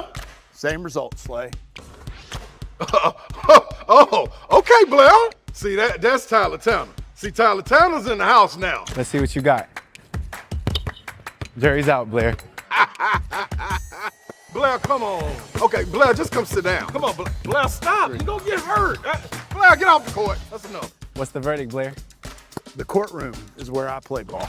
Boy, Durham, injury law. And that ain't got no roof.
8:03, good morning, live from the Circus Sports at the Mid-Kentucky Downs studio. I'm Justin Hawkins. It's NFL Draft Week, and the moves and rumors are heating up. On Saturday, the Giants traded defensive lineman Dexter Lawrence to the Cincinnati Bengals in exchange for the 10th overall pick in this year's draft. The Giants now have two top 10 picks at number 5 and number 10. The Bengals also gave Lawrence a one-year, $28 million contract extension.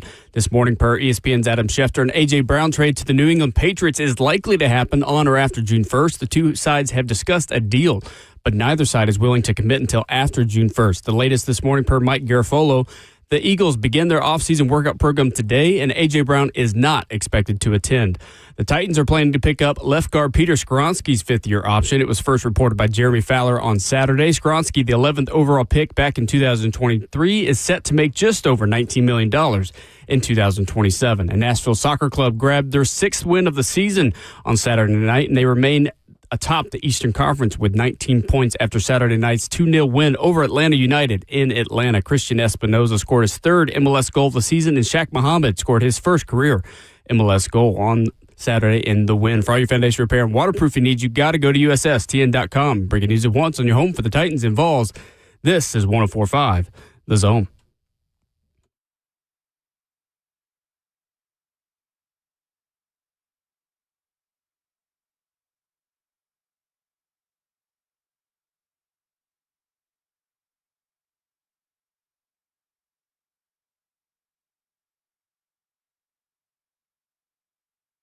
Second half of the show in hour 3 getting started on this Monday morning.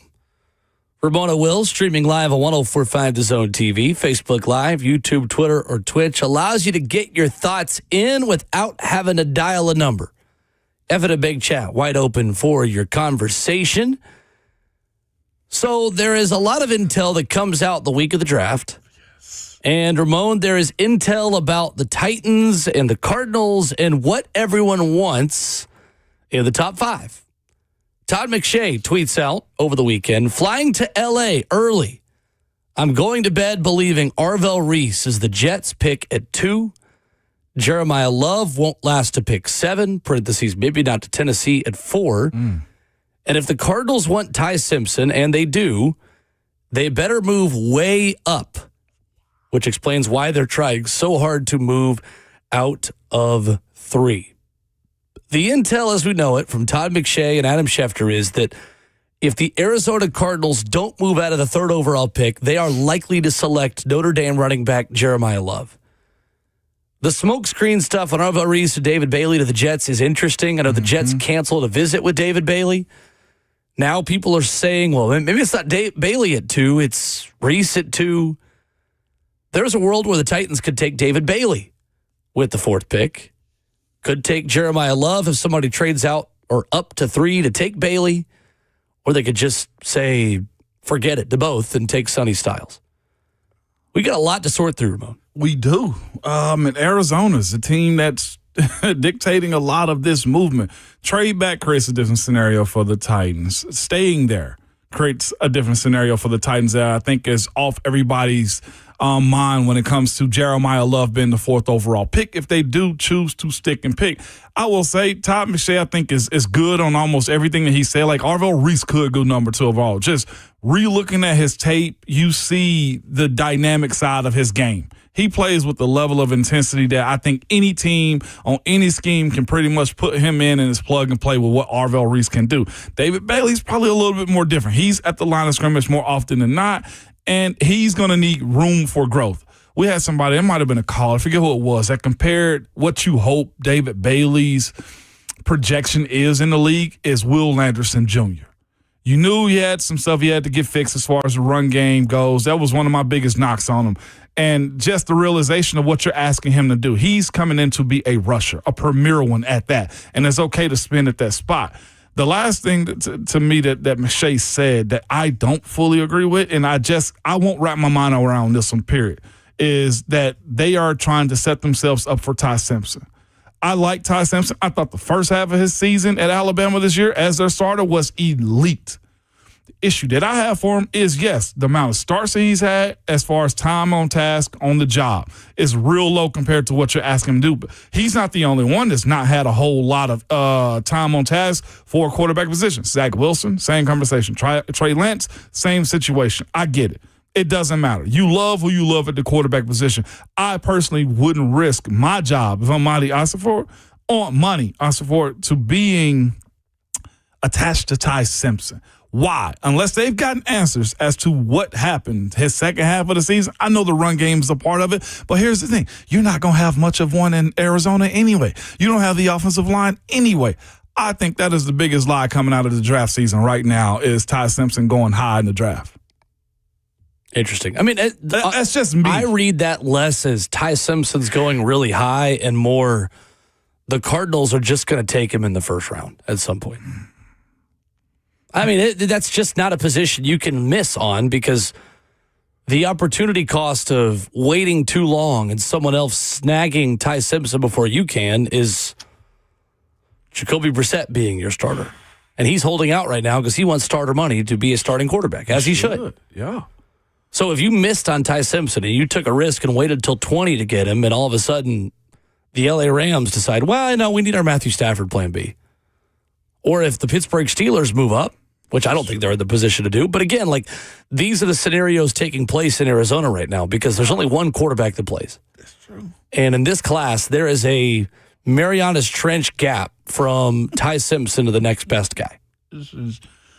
This is also very true. When you play the quarterback draft, you're playing a different kind of game. It's just that when we were having this conversation, I was listening to Mike Borgonzi last week, and he spoke in his pre-draft presser, is if we could ever get the honest answer for how GMs and front offices felt about their upcoming season plus the future, that is where I'm looking at when it boils down to the Ty Simpson conversation. Because, again, the Titans were smart last year to go get Cam Ward. Don't trade back. That is your guy. It at least settles you, and it buys you time, whether he hits or whether he doesn't. And you're not betting on, well, next year's draft going to be amazing with the quarterbacks. I get that side of it too.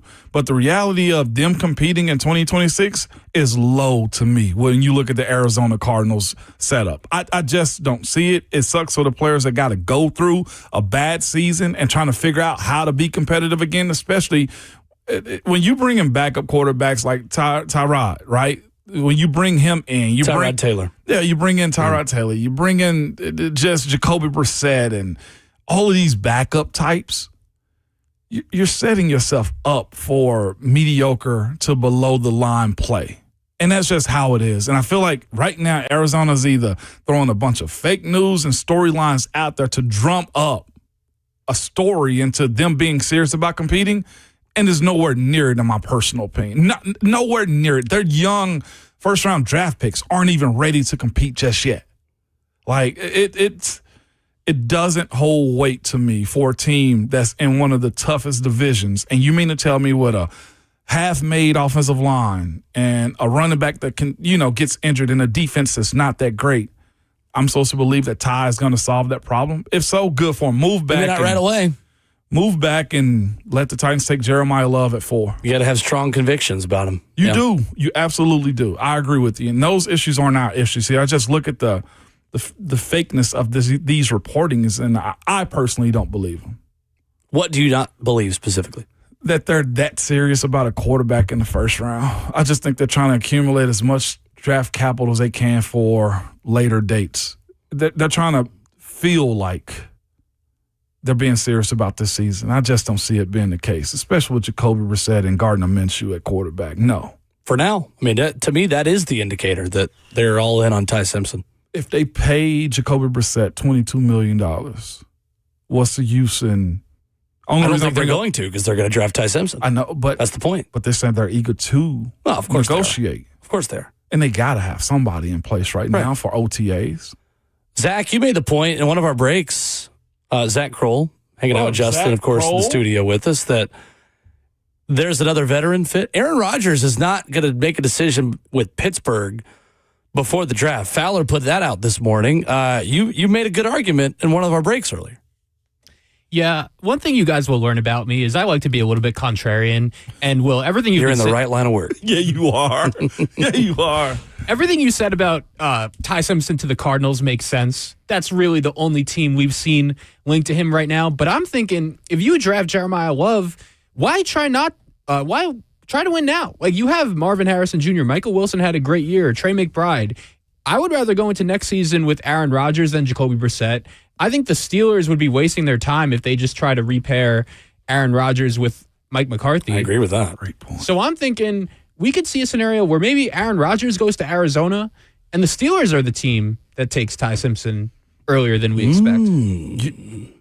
You just an abuser, Zach, is what that sounds like. You It's not just abusive. It's smart. Yeah, no, he want to good abuse me. No, he's trying to bring his Jets ways over to my path over here. Like, you didn't have to be this way, Zach. You didn't. But you chose. And you had time to think about that as well. You're getting a great picture on what it's like working with Ramon. This is how it goes. It is. Zach's out here talking about Ty at 20. I told you earlier, Zach, they've lived this life. His name is Kenny Pickett. But then what do you want them to do? You really want them to go into the season next year with the quarterback room of Mason Rudolph and Will Howard? That's what you want them to do? Damn. Yeah. I mean, you said earlier the Steelers kind of need to stink for a little bit. They need to be bad. To reset everything. And it's going to hurt me. If Will Howard's your quarterback and he ends up being good, great. You have Will Howard. If he ends up being bad, great. You have a high draft pick and you can finally restart again. The issue is they got 2 stud wide receivers. They got a running back that's serviceable, an offensive line that's grown up, and a defense that's hardly ever going to be bad. They're not bad enough to be bad. Who's the second stud wide receiver in Pittsburgh? DK Metcalf. Yeah, that's the first one. Who's the second one? You don't look at what's his name has been a stud wide receiver from the Colts. Michael Pittman. Michael Pittman. Yeah, Michael Pittman's good.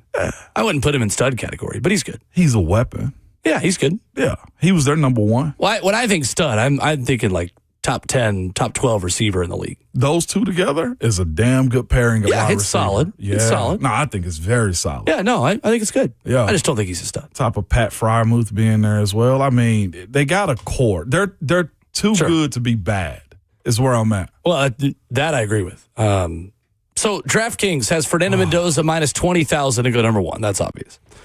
Number 2 now, the sports books are believing Todd McShay that Arvell Reese is the favorite again at 2.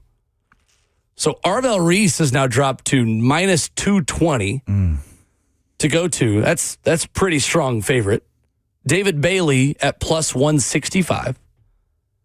At number 3, David Bailey is the most popular choice to be the number 3 pick at plus 115. Arvell Reese plus 240. Jeremiah Love is down to plus 250. And then you got to go all the way to Francis Maui-Noah at plus 900. And with the 4th pick, Jeremiah Love is still the odds-on favorite to go number 4 to the Titans. Minus 135. David Bailey plus 400. Sonny Styles plus 600. Arvell Reese plus 1,000. If you could bet, you'd be willing to put a couple coins on Sonny. Oh, I have no confidence in who the Titans are going to draft right now.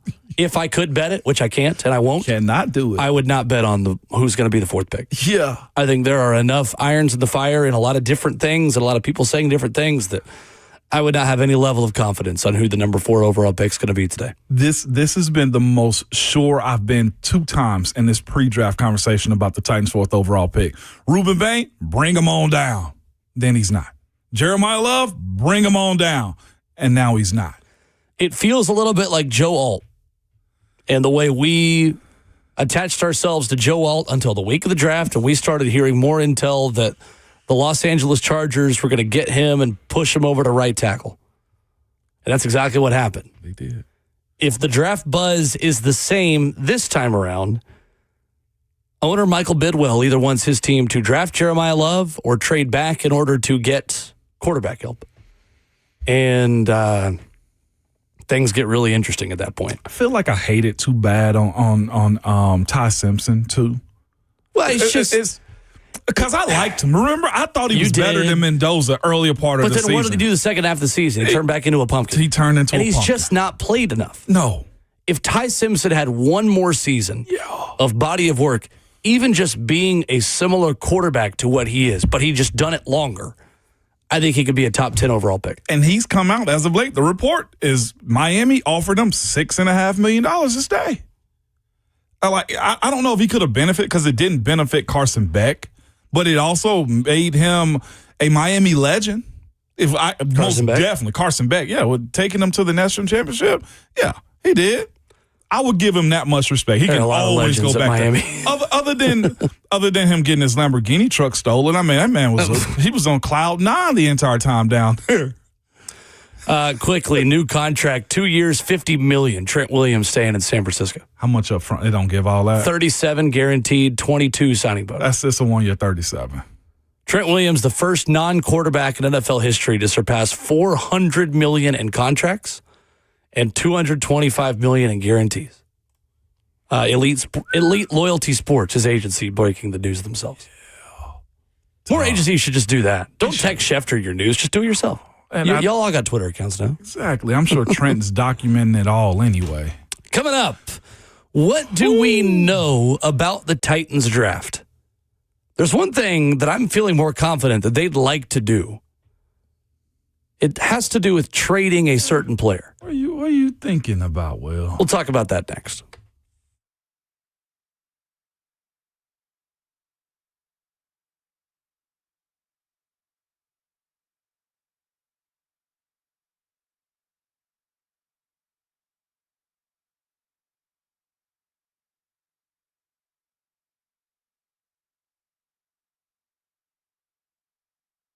It's Ramon Foster for Two Rivers Ford, man. Just number one, shout out to them, by the way, too, man. They're just really good at what they do. Very honest and just a great, wholesome business, too, man. But I'll tell you this. Stuff happens all the time. You go buy a game day ticket or hotel room, and when you check out, there are a bunch of add-ons and fees that totally change the price that you thought you were going to get. The same thing, it happens at car dealerships as well, man. You see one price online, and then you go to the dealership ready to buy something, and you find out they've added a bunch of accessories or service plans that you did not know about and was not into to begin with. I'm here to tell you, this doesn't happen at Two Rivers Ford. At Two Rivers Ford, the price you see online is the price that you pay. Everything is transparent and upfront. There is no bait and switch, no funny business whatsoever. Just honest pricing from a family-owned dealership. There's a reason Two Rivers Ford has been Middle Tennessee's award-winning Ford dealer for decades, over 4 of them, if you want to look it up. But they're local, honest, and real. Two Rivers Ford, the South's most trusted Ford dealer. Credit card interest rates are now over 29%, and most people are only making the minimum payments, so they're getting nowhere. Hey, it's Will Boulding. Here's what many homeowners don't realize. Using the equity in your home, you could easily access hundreds of thousands in cash. With Loan Pronto's Rapid Equity Loan, you can pay off your credit cards, your existing HELOC, your car loans, or get money for that home improvement project. One client got over $100,000 approved and saved over $1,500 a month. And here's the best part. With Loan Pronto, you can do it all from your phone. With zero out of pocket, no hard credit pull up front, no appraisal, no long drawn out bank process, and no touching your first mortgage. Rates are at near 3-year lows, so act now. Go to loanpronto.com, see how much you can get in about 60 seconds. That's Loan Pronto, 2,800 5-star Google reviews. Call 615-499-5780 or visit loanpronto.com, 615-499-5780 at loanpronto.com. Equal housing lender, NMLS 1661781, NMLSconsumeraccess.org.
If you're just making it back to us because you get draft fatigue in the winter, welcome back and happy draft week to both the casuals, and I say that lovingly, who have returned, and to the diehards who have been breaking down day 3 prospects with us for weeks. We're glad you're here with us on Ramon and Will, 104.5 The Zone. I want to get into the known and the unknown of the Titans in the draft. But first, I want to go to the phones because Chuck in Clarksville has a take that I already know Ramon is not going to love. What's up, Chuck? Hey, guys. Hey, Ramon, I got a take for you, and it could go 2 ways. But what do you think about possibility of the Steelers sending a 6 to the Titans for Will Levis, and that Howard and Levis compete? You got a starter, so much starter in Levis, and possibility there that his shoulder surgery comes out good and he turns out good, or I think maybe you see a swap later on, maybe in the 3rd round of picks between the Cardinals and the Titans, and Titans get the number 1 pick in the 3rd round for the Cardinals, swapping back to number 2 and send Levis there. So just 2 scenarios. No doubt. Thank you, Chuck. I'm not a Levis hater, is what I'm going to say. I think, and I've said this before, I think it was too much too soon for him here. I think, and how he was thrusted into being the franchise, everything about he did that offseason was slated for him to do with a lot of expectations, and he couldn't meet it. I know the way Coach Callahan, I feel like, gave him too much too soon was a part of it. What I'm getting at is this. I do think Will Levis is going to have a second coming of his career at some point. I'm not sure if it'll be Pittsburgh or anywhere else, but somebody's going to give him a shot. And the issues that he's had, as bad as they are, might benefit him. He's got the arm. He's got the talent. He's played quarterback. The issue that Levis has to fix for himself, and maybe he's had basically 2 years of reflection at this point. He's had 2 solid years of reflection. If he can get his mind, which is hard sometimes, around the fact that he doesn't have to be a hero every single time, or you find a team that's going to run first, protect him with defense, slow his roll, he could be serviceable. As far as really taking off to the next level, no. Because here's the other thing too. The reason I have this stance, and I have, there's a perception that Levis is the worst thing to ever have happened to football, the game in general. Is that fair, Will? No, it's not fair. But that is a fair characterization of a lot of people's feelings. No doubt. But it's not fair to Will Levis. It's not fair to him. He's got to slow down. He's got to play quarterback. And again, there was too much too soon for him playing quarterback at this level. And he's got some just low-class plays out there that he's got to get over. Yeah, I think the way you're characterizing that, though, you're making it sound like it's a bad thing. The Titans gave Will Levis a lot of help. No, I'm not saying that. The bad thing to me is the help part is awesome. They brought in all the players he could have. Tony Pollard, Calvin Ridley. He still had hundreds of millions of dollars to make Will Levis better. Everything that you needed. Blake Cushenberry. No doubt about it. He had a lot. That ain't the issue for me. The issue is the expectation that he could handle all of it. That is where I think him being paired up with Coach Callahan, especially going into that second year, was too much. I said that in the beginning. Yeah. We saw him be check down Charlie the entire offseason, and then he wasn't. I think that's more of a Will Levis problem than it is a Brian Callahan You think problem. he asked for that, or Callie? It's who Levis has always been. It's his college tape. Levis is the guy who makes more big mistakes than he does big throws. Perfect. So if that's the case, facilitate it to where he becomes a slow roll type of quarterback. Let him be 5 yards and in on every single time. It's hard to do that when you're trailing in every game. Well, see, so there we go. Again, a better situation. And sometimes you're trailing because of defenses. I think Will Levis is 2025 Mac Jones. He's not as bad as he played here is what I'm getting on Will Levis. I think he is, because I just think that's who he is as a quarterback. Oh, yeah. Wow. I think that's who he is. I think it's who he's always been. I think Will Levis is Mac Jones. 2025 Mac Jones. Okay. He's a plus backup who can give you an extended run as a starting quarterback, and he's worth probably a day 3 pick in round 5. Would you give him a shot in Pittsburgh to start? Zach brought up. I'm thinking from the Steelers' perspective. Yeah. Zach Krul brought it up. You got Mason, Will Howard, and a 42-year-old potential quarterback that's not signed yet at Aaron Rodgers. I'd rather give Levis a chance over Anthony Richardson. So, yeah. Okay, there we go. Yeah, I would. And that's my point on if I'm Levis. Pittsburgh. Yeah, no doubt about it. And I'm not saying that because the scenario of him being able to go. I feel like I've said this before. Like, Levis is going to wind up somewhere. Now, to your point, Will, about him getting out of his head, about him not giving a flip six to the opposing team, that's a him problem, 100%. 1,000%. That's a him problem. If he can reflect over these last 2 years, there's a shot for him. Heck, Mason Rudolph got a second opportunity. Daniel Jones got a second opportunity. This league Sam loves Darnold, that. I mean, Ryan Tannehill, list goes on and on. But it's on them. It's on Will Levis to make the best out of it, for sure. So that is some of the intel that Adam Schefter gave this morning, saying those who could gain interest in the trade market this weekend include Titans quarterback Will Levis, Colts quarterback Anthony Richardson, Saints quarterback Spencer Rattler, Falcons tight end Kyle Pitts, Colts corner Kenny Moore, Giants edge Kayvon Thibodeau, Bills wide receiver Keon Coleman, and 49ers wide receiver Brandon Ayuk, among others. Will Levis is listed as one of the players that has trade interest this week. I think that's one thing we know. The Titans are very likely going to move on from Will Levis. Smart. Maybe that's not, to begin this conversation, the thing that we know. I think it's the thing we know to be probably true. Mm-hmm. The Titans are going to try to get something for Will Levis. Fair? Yeah. Agreed? And I think that was one of the conversations we had this past fall about Levis, too. No, you keep him. And I know you said, let him get his stock up. Let him do his thing. I did not say that. Oh, no, I thought you was talking about as far as him being able to be traded in training camp. Like, let him get his stock up in preseason and get something out of him then. I'm open to it, but I'm not married to just he has to get film out there. You want him gone. Depending on the offer. I mean, I don't know how much interest is out there. Yeah. If you feel like you're getting enough phone calls now to generate a market for Will Levis, then go ahead and do it. If you feel like you need to wait because you're not getting calls yet, then wait. But based off of this reporting, it sounds like they're already getting calls about Levis. So, yeah, I would go ahead and pull the trigger whenever you get the number that makes the most sense to you. What you need, he's a second-round pick, early second. I think he's a 5 at best. 5 at best. I think you're probably looking at a pick swap. Malik Willis got him a 7. Sure did. Malik Willis was in a worse place when he was traded here than Will Levis was. He got them a 7. This is true. A 5. I think it's most realistic that you get a 6th-round pick for Will Levis. 2027 6th-round pick. I roll with that. Coming off an injury doesn't help him. I think if it was this time last year, maybe he's a little bit higher. Mm-hmm. I mean, Joe Milton was a 6. This goes to the evaluation of Levis, the pre-draft love interest that he had, and I'm not sure where. Joe Milton was a 5th plus. Patriots traded Milton and a 7 for a 5. Yeah. I can see that for Levis, too. Jets. Jets make sense, yep. Minnesota as a backup, still a project. Whoever doesn't get Ty Simpson, who needs a quarterback going into the draft. I think Minnesota makes less sense because they got Kyler Murray. Atlanta. They already have a project. Yeah, that's Atlanta true. already has a project, too. Yes, they do. And Tua Tagovailoa. Yes, you're right. I think it's Jets. I think it's Cardinals if they don't get Ty Simpson. Monty Ossenfort would have been a part of the evaluation process the first time around of Levis here. Yep. So, yeah. I mean, early part of that evaluation, obviously, because John Robinson wasn't here. That was a Rand Carthon pick, but he would have seen Will Levis's junior film, which was the best part of Levis. This is facts.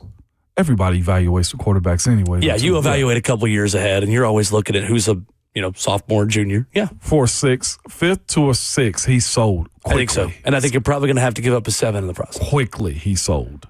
If you did the Joe Milton trade and you offered me a 5 for Levis and a 7 today, I'd take it. Gone. Would you? Get him out of here. Absolutely. Okay. He's gone. Yeah. So what do we know, Ramon, about the Titans draft needs? What are you most confident in the Titans doing this weekend? Whether that be drafting a specific position, what they would like to do as their best case scenario, what they don't want to do. What do you just know most confidently about the thing that is most likely to happen for the Tennessee Titans in the NFL draft this weekend? At 4, they got the best pick, and selection of talent for the value, whoever it is. If it's Jeremiah Love, it makes sense. If it is David Bailey, I think Arvell, we've said, is probably going to. Arvell Reese is probably going to the Jets. David Bailey, great stock. Sonny Styles, great stock. If they even chose to, and this is one of the conversations that Rand Carthon brought up with us on Friday, we didn't get to. He told Sonny and I off air, it's like this Robert Saleh defense is necessary to have a strong nickel type as well. I don't know if we have the conversation for Caleb Downs, right? Like, not a 4 for me. They have still, in my opinion, the best value of almost any pick in the top 10, picking at 4 with what will be taken off the board potentially and what you're left with. Where they go in this conversation, Will, I'd be flagrant to say they need this, they should get this, or this is what's going to be the best available. Because if it's between Jeremiah Love or David Bailey at that spot in general, who do you pick? The answer is yes to me. If you're looking at it, like, I like Jeremiah Love. I also like David Bailey. I also like Sonny Styles. That's, to me, the hardest decision of that's what I know. They got probably the hardest position of making the best pick at that spot. So that is the thing, talking about the big nickel and slot player is the thing that's number 2 on my list of things I know. Robert Saleh, Mike Borgonzi, and this organization will find a big nickel to play in this defense. That may be an inside linebacker who is framed as a Kyle Lewis type to be a big roving run supporting linebacker who can play in pass coverage. It may be a safety that they really like that is able to be again, big nickel kind of player on third down. It also could be a corner. And you look at players like Keontae Scott out of Miami on day 2 of the draft who are characterized as corners, who test as corners, but ultimately kind of just play in the box as another big defensive back. Yeah. This defense still needs that roving athlete in the middle of the field and a guy that they can ask to do a lot of things. The way the defense is currently constructed, I think that player is Kevin Winston Jr., which probably makes Tony Adams your starter on the back end next to Amani Hooker. I think they'd like for Winston to be your other safety playing next to Amani, and you go get that big, versatile, do-it-all player in the middle of this defense that can roam around and do a lot of things. No doubt. That is one of the things I'm most confident in them getting in the draft. Yeah. But the thing I'm most confident in is, Ramon, that they're going to have an interior offensive lineman drafted this weekend that's going to start the majority of the games of the 2026 season. I can't guarantee you week 1. Yeah. Because if they bring somebody in like Connor Liu at center, if the center is their pick, you can still see Austin Schlottman start, and then maybe Jackson Slater as your right guard, and you give that center 6 to 8 weeks to earn a spot in the starting 5, and you go from there. Or maybe you go get a starting right guard, and it's Chase Basantis or Emmanuel Pregnon on day 2. Maybe it's Jagger Burton. You're able to kick to either spot. Yep.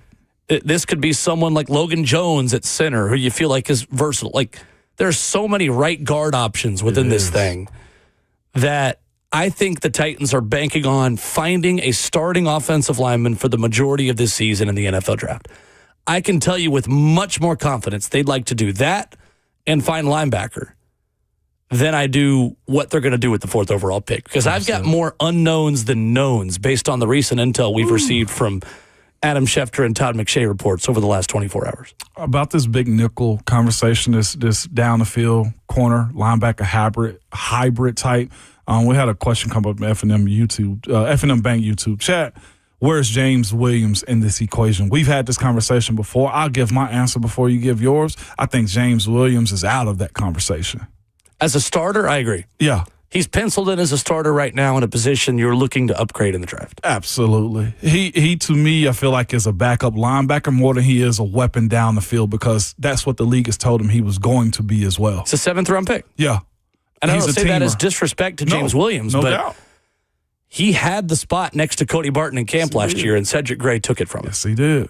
Until he proves otherwise, James Williams is a backup football player on this team. His skill set fits the big nickel spot. There's no question. But with what he has done on the practice field, a lot of James Williams' best moments are the same moments as Cedric Gray, getting downhill and being really aggressive. he's got to show me the ability to play in space as a coverage defender before I trust him as a hybrid safety linebacker and sometimes even corner in the nickel. Yeah. And to me, he's a special teamer. He is a piece. I don't believe today he is a defensive starting caliber player based on what we've seen from him on the field. Yeah, no doubt about it. 615-737-1045. What do you know about the Titans draft? What are you most confident they're going to do this week? We'll go to your thoughts next.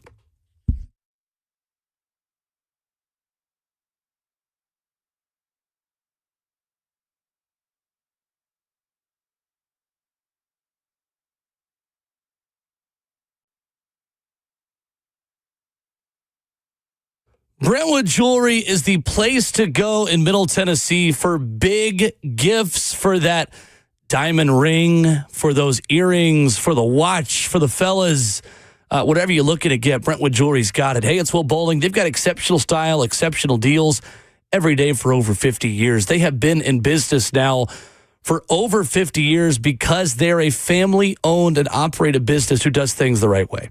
That's where I got the engagement ring for my fiance. It's where we'll go to get our wedding bands. It's where I've done countless anniversary gifts, birthdays, Christmas gifts, you name it. Brentwood Jewelry can help you find that special gift. Or if you're looking to treat yourself, you can do that there as well. What I love about Brentwood Jewelry is when you're making these big purchases, they make the process easy. They're going to work with you. They're going to walk you through all sorts of different options and different price ranges, and you are going to love the family-owned atmosphere the second you walk in the doors. 7012 Church Street East, located in the heart of Brentwood, just off Franklin Road. You can check them out online at BrentwoodJewelry.com. Exceptional style, exceptional deals every day. That's Brentwood Jewelry for over 50 years.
Ramon Will at 104.5 The Zone. Wrap it up. Hour number 3. We'll hit the Titans roster move from over the weekend. Coming up here in 10 minutes.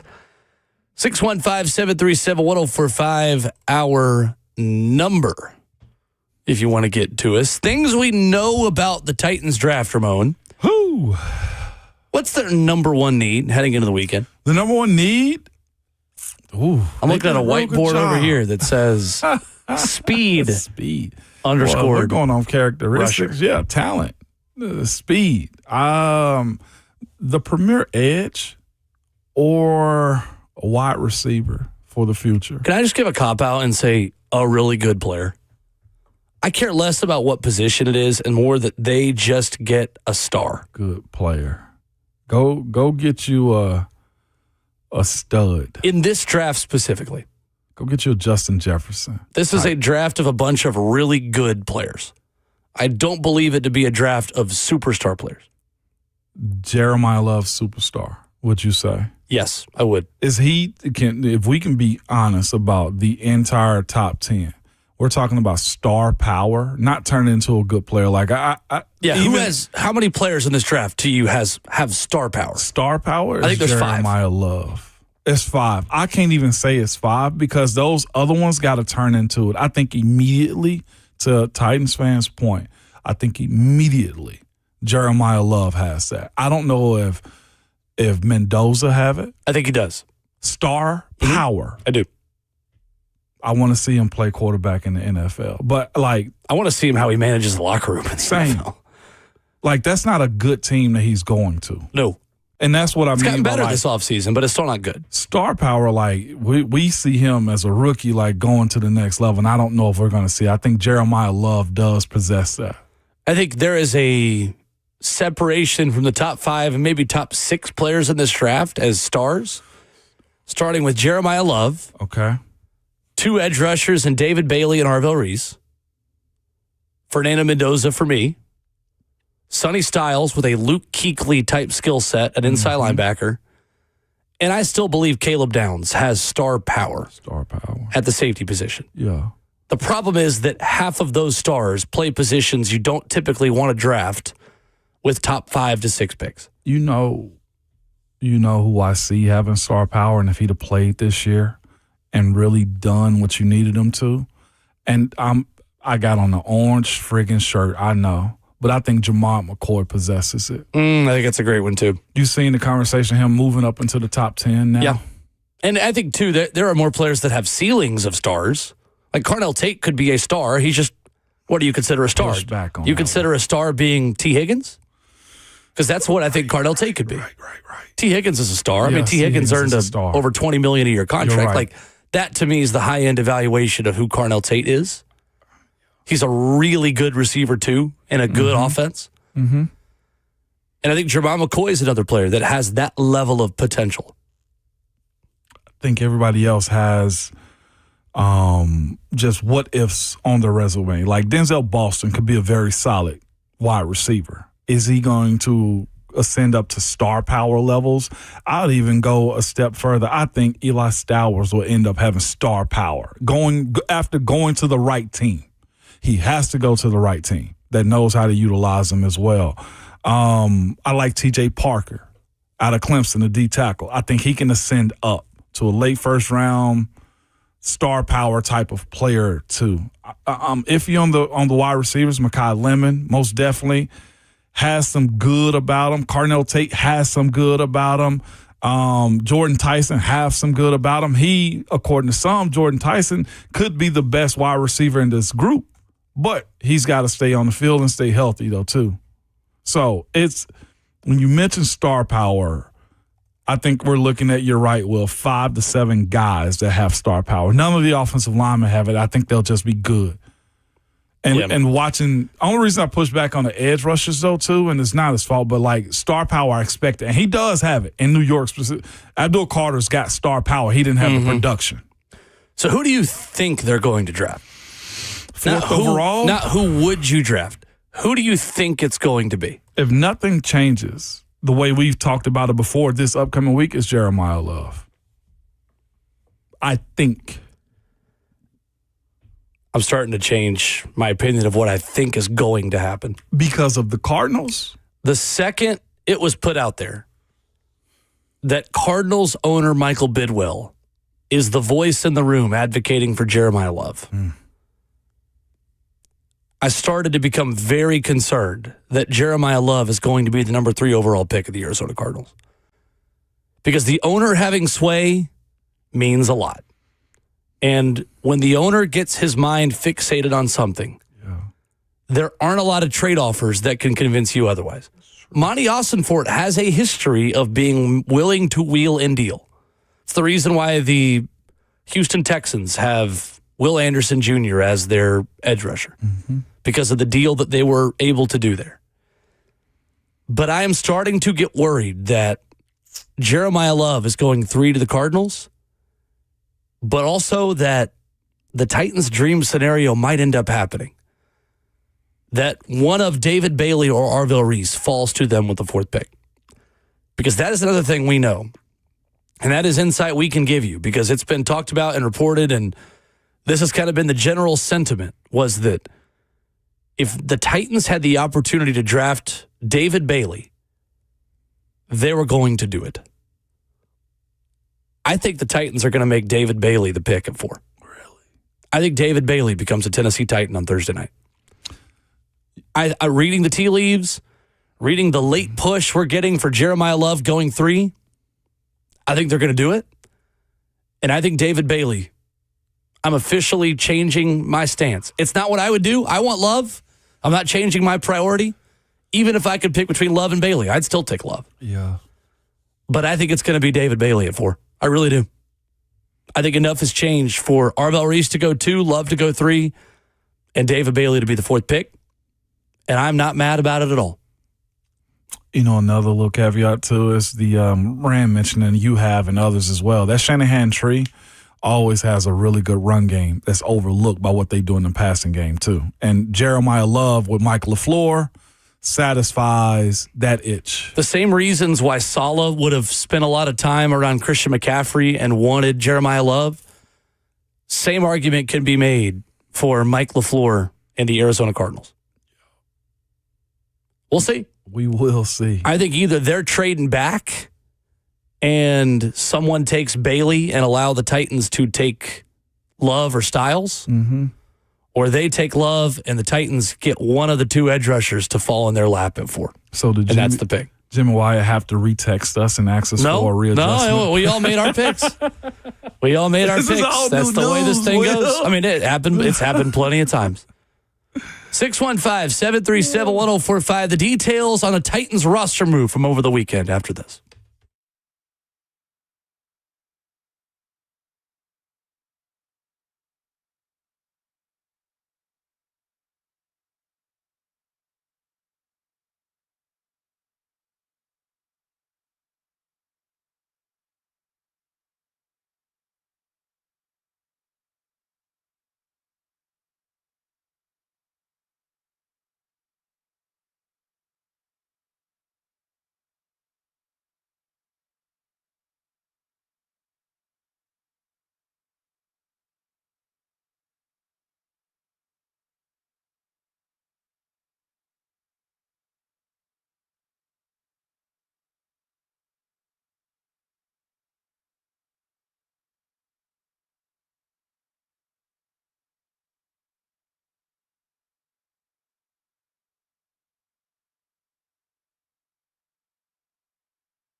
9:03, good morning, live from the Circus Sports at the Mid-Kentucky Downs studio. I'm Justin Hawkins. It's NFL Draft Week, and the moves and rumors are officially heating up. This morning, 49ers and 12-time Pro Bowl left tackle Trent Williams reached an agreement today on a 2-year, $50 million contract extension that contractually ties him to San Francisco through the 2027 season.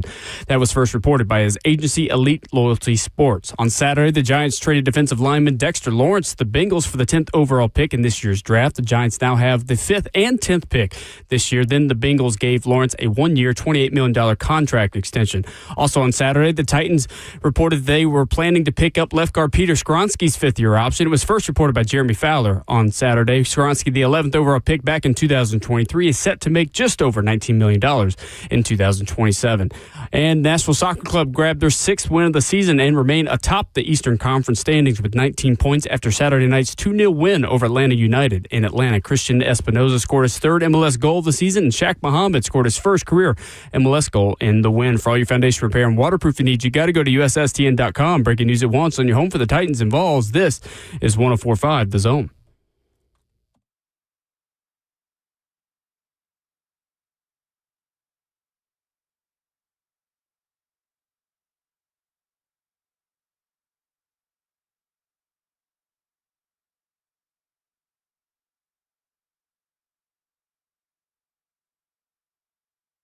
Fourth and final hour of the show getting started on Ramon and Will.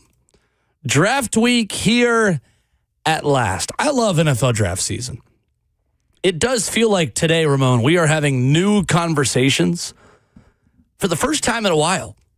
Draft week brings about new intel, new rumblings, new ideas, things we assume to be true, like David Bailey going second to the Jets, like the Titans just being all in on Jeremiah Love, like many things, like the Patriots. Yeah. Trading for A.J. Brown after June 1st. That Who one we reported knew. it?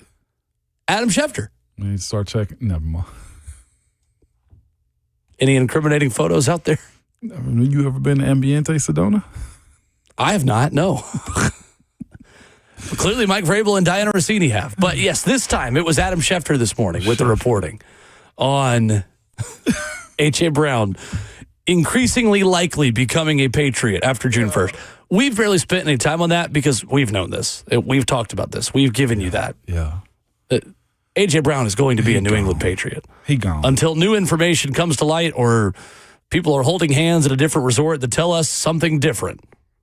A.J. Brown's going to be a New England Patriot. He out of there. Yeah, absolutely, man. Crazy situation Philly's going through. They're in the transition period, most definitely. Kind of. Yeah. They're in a soft rebuild period. I do wonder how they're going to get Jalen Hurts to evolve a little bit more. And to be fair to him as well. The big question. So like 4 OCs in 4 years or 5 in 5 years that he's had to deal with too. Like they are a platform offensive coordinator organization right now. It's the cost of progress. It is. It absolutely is. I wonder what are they getting back from the Patriots if that's the case? And is Devontae Smith ready for wide receiver number 1 duties? Or whoever they draft. Are they ready for wide receiver number 1 duties? Patriots are 32. It ain't a first round pick that they have to 31. give up. 31. Yeah, that's right. They lost the Super Bowl. Mm-hmm. Thank God. I know, right? Finally, something went wrong for the New England Patriots. Finally, something went wrong, but they got a heck of a quarterback, though. I just wonder, AJ's an all-pro, Pro Bowl caliber player, and that's a piece that they absolutely need, whether it's been sourced appropriately or inappropriately with how they want him. It's like Howie Roseman has always been reported as the big trade guy. How does he fleece the Patriots is my only question. Because he cares about the reputation that he has. Yeah.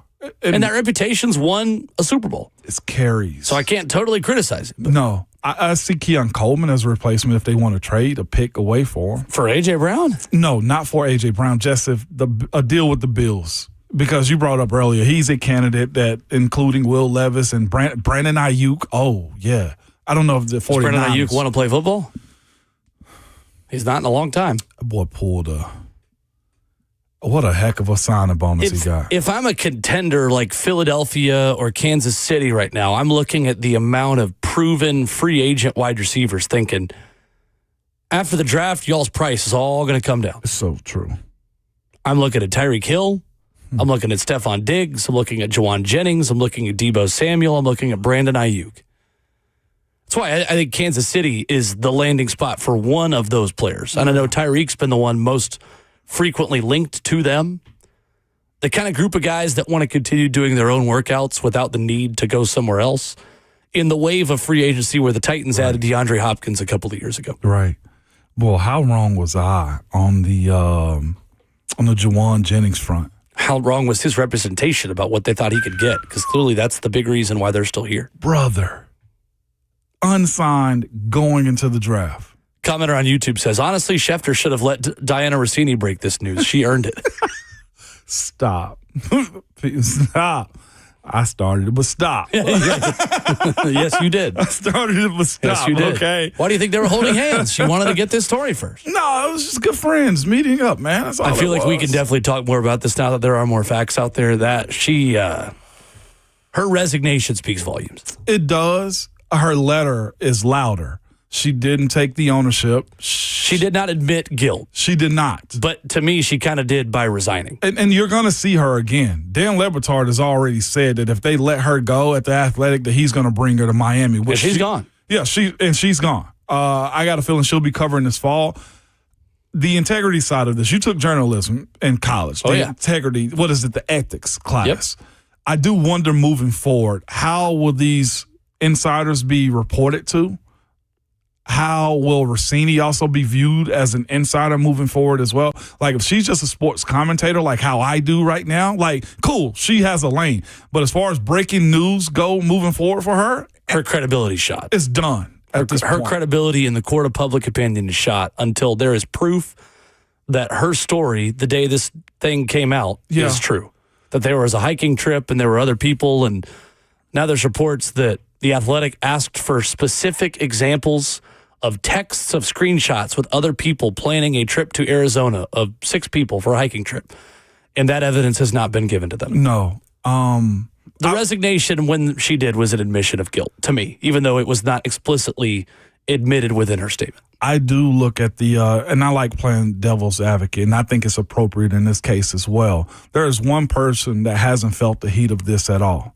And his name is Michael Vrabel. Not that he has to. I don't know about that. No. He's getting a lot of heat on social media. But he ain't had to at social media, not in the world of repercussions from the people that matter the most, because it's twofold for me. His ownership, and I get he had his thing in Florida, allegedly, okay? Robert Kraft. That part of it for me as well. I think Vrabel is viewed as more cool to a lot of people. Oh, look at him. He gets away a little bit more so. I don't think it ruins his perception or leadership from his teammate does, but I do think it takes a hit because the accountability factor of, well, you're supposed to be this fearful, faithful leader of men, and him not answering the call on the pre-draft visits that they have last week. And again, I'm only playing devil's advocate. As somebody that's not perfect myself, we've all had our shortcomings in this, but the leader of men conversation is huge in locker rooms when you look at people who are supposed to be leading, and everybody's flawed. Just in general, the NFL culture, just to tap in on it and move out of it. There's a lot that happens that goes unspoken, but now it's spoken loudly. And Vrabel gets a pass. I don't think he's getting a pass. The only issue I have is eventually this will have to come up and he will have to have a post-draft conference. Yeah. I wonder how he'll answer. And again, Vrabel's only been good to me in my time and crossing paths with him. I got nothing bad to say about him personally. It's just that Diana's taking every stone taken at her right now, and there was a two-party, issue with this one. Yeah, this is a personal situation that's become professional, considering it influenced the way Diana did her job. No doubt. According to the reports and the alleged fraternization. Here's the difference, though. For Diana Rossini, this situation is ethical and moral. For Mike Vrabel, it's moral. This does not impact Mike Vrabel's ability to do his job on a day-to-day basis and his credibility as a football coach. It just changes the way you feel about him, maybe a little bit as a person, knowing and thinking that this happened. For Diana Rossini, there is a legitimate hit to her ability to do her job on a day-to-day basis and be a credible reporter if these reports and if these pictures are what we think that they are. But on the other side of, again, playing devil's advocate, I think the ethical side of him doing his job as well, because what if he's negotiating or throwing storylines out there publicly against players or teams? To me, that's isn't not necessarily considered true. That's not considered a day-to-day part of his job because he's not going on the record talking about players. But and what he said perception was is right. reality. I mean, if A.J. Brown ends up being a Patriot. But I'm talking about even beforehand. It impacts her ability to do her job significantly more than his sure. credibility as a football coach. But even looking back on her past reportings that we felt like came out of Nashville in the times to be, like whatever she said is mostly what people believe from him. Yeah, so what narratives did he create as a coach, fair or unfair, that wasn't right to A.J. Brown or to any other player Derrick Henry? He's probably getting traded. But it's true. But look at where that positioning could help his team leverage certain stuff. The whole Patriots thing that came out when he put on the red jacket up there in the Ring of Honor stuff. Yeah, that's true.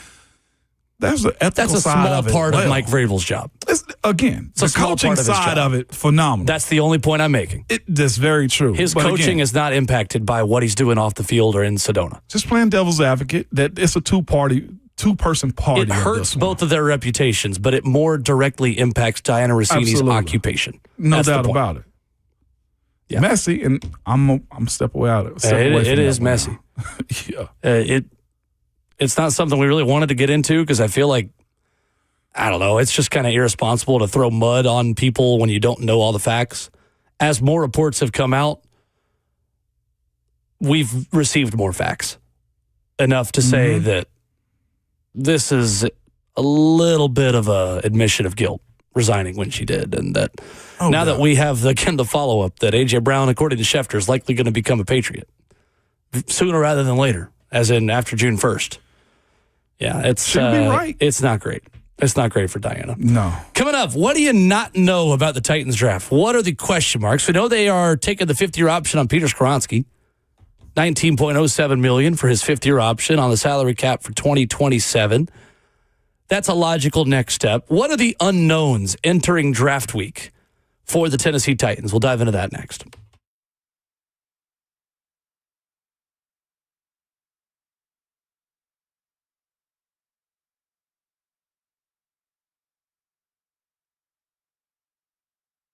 What's up? Will Bowling here for my friends at Brentwood Hearing Center. Their team of doctors of audiology are always committed to providing patients with the most recent hearing device technology. If you're having trouble hearing conversation where there's background noise, give Brentwood Hearing Center a call.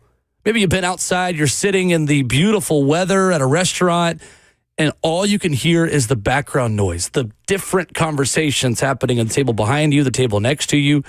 Or maybe you have that family member that just doesn't hear as well as they used to. Brentwood Hearing Center makes the process so easy for you. They also can get you that kind of hearing device technology, which connects directly to your smartphone or to your television. Their doctors of audiology will pinpoint where you're having the most trouble hearing and the tailored solution for your needs and not someone else's and not just the factory settings when you get these devices out of the box. Call them at 615-377-0420. They'll get you off the sidelines and back in the game online at BrentwoodHearingCenter.com. That's 615-377-0420. Brentwood Hearing Center. Better hearing, better life.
Hour 4, Ramon and Will, at Ramon and Will on Twitter. And wherever you download podcasts, coming up in 30 minutes, every hour of every show. So, Ramon, for the Titans moving into draft week, we just got done in the last hour talking about what we know. Mm-hmm. We know they need a starting caliber interior offensive lineman. We know that they need a speed edge rusher, and they just need a star player at the top of this draft. What do we not know? What is the biggest unknown for you for the Tennessee Titans heading into draft week? Heading into the draft? What do we not know about the Tennessee Titans? Right tackle, right guard, and center. Those are the three things that you mentioned as far as how they're going to address it. Is there a pick that moves JC or solidifies the right side? Is Austin Slopeman the guy as well? That's kind of where I sit. And I think the last one, because selfishly is just where my mind is at, is Cody Barton settled in at off-ball linebacker for this team? Do they truly believe in the second level of this defense? That's what I don't know. And will they address it in the draft? Like, I know I've been on the Sonny Styles side of it. I've kind of taken a back seat a little bit because David Bailey may be available. Jeremiah Love may be available. And of those, I think Sonny Styles is 3 on the list of that one. And if that's the case, do you go find Anthony Hill, who Rob Ayers loved in the second round, and try to figure out if he can play for you as well? This guy's an All-American coming out of college. Is that a level up? Because, again, that's a part of that defense that has to be shored up. And not just that. I feel like I'm dropping 4 different ones, but that nickel position on this team. Who's going to play it? Is it, Kevin Winston Jr.? Is it him? Or will you go find another body? So Marcus Harris. Marcus Harris. Yeah, I think at this point, the nickel position for the Titans is essentially in their base defense. Who is the Nicky Manwari of the Titans defense? I think that's the kind of skill set that you're looking for in someone who is a safety, a linebacker, a nickel corner. That's a great question.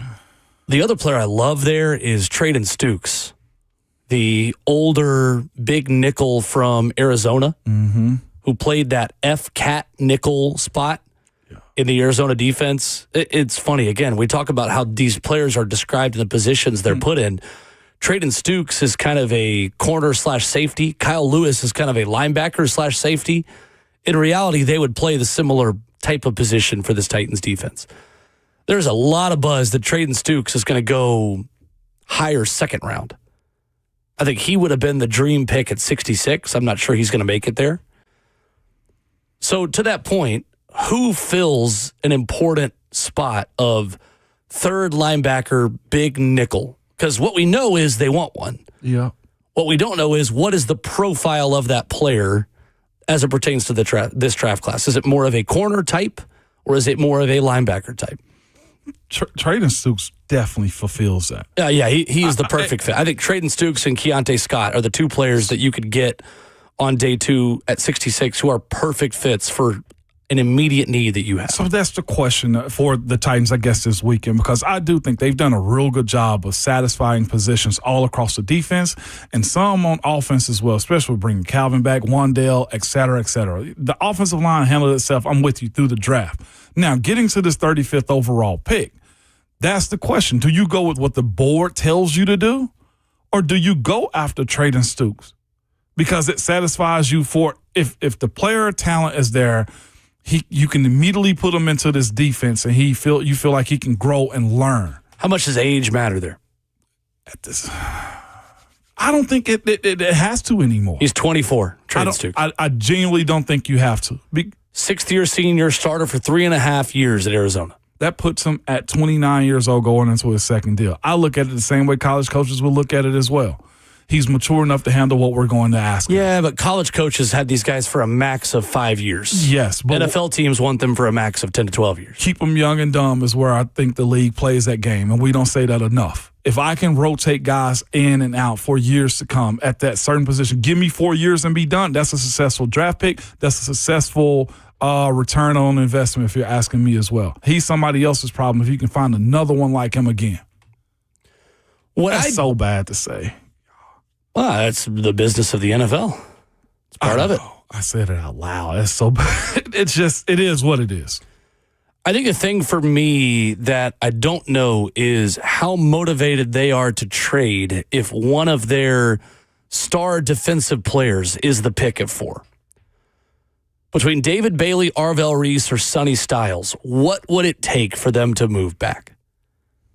I tend to believe that they would prefer to pick than trade. But I do think that this organization, with the way that they have stated their philosophies in roster building and the emphasis that they have put on getting more picks every time that they talk, is willing to listen to offers. What I don't know is what it would take for them to move off of the 4th overall pick. In a world where Jeremiah Love does go 3, and someone is sitting in the same neighborhood as the Cincinnati Bengals, who at 10 this past weekend decided we can get a more proven commodity and a better defensive player with this pick as a trade versus using it at 10. Mm-hmm. Who else in the neighborhood makes the same decision to say, we are a defense-needy team, and I don't like the options we have on defense there, and says, I got to move up into the top 5 or into the top 6? Whether that's Washington, whether that's Kansas City, whether that's Dallas, there are a big handful of teams that have 2 picks in the first round. Is someone willing to get into the defense-heavy top 10 in order to take Sonny Styles or the second of Arvell Reese or David Bailey who fall? Because I said it 30 minutes ago, Ramon. The second owner, once this player gets thrown out the way it has been with Jeremiah Love now, the Vegas odds haven't moved yet, but I'm operating under the assumption that my best guess, and we're all giving our best guesses at this point, even the best insiders. My best guess is the Cardinals take Jeremiah Love at 3. So at that point, the unknown becomes, how in love are you with David Bailey relative to the trade offers you're going to get for Bailey or Sonny Styles? So I still think there's a well where it's Styles at 4, Ramon. But that's the thing, though, too, about this draft. Like, this one, if you tell me you passing up on Sonny Styles, Bailey, or Jeremiah Love's gone at the time, I feel like after 10, if you're getting 2 picks, 2 can equal that 1, and I think it's worth it at that point. Mm-hmm. You mentioned it earlier. You got to go find guys that have a level of star power in them, or at least raises your talent threshold. Like the average blue chip of this team's talent needs to be raised up, and that's what you're looking at if you miss out on those guys right there in that top 5 position. And you're right. When this is a first-year head coach in Mike LaFleur in Arizona, he probably wants his guy, his back as well, to at least satisfy him going into the next year if they don't draft Ty Simpson at some point in time in the first round, too. Mm-hmm. Running back does that for him. Again, the Shanahan tree is overlooked because you see the side-to-side and all the outside stuff, but this is a group of guys that believe in physical football. Arizona has to have some type of reset as well. The running back group is Tyler Algier, Trey Benson, James Conner, Corey Kenner, and Bam Knight.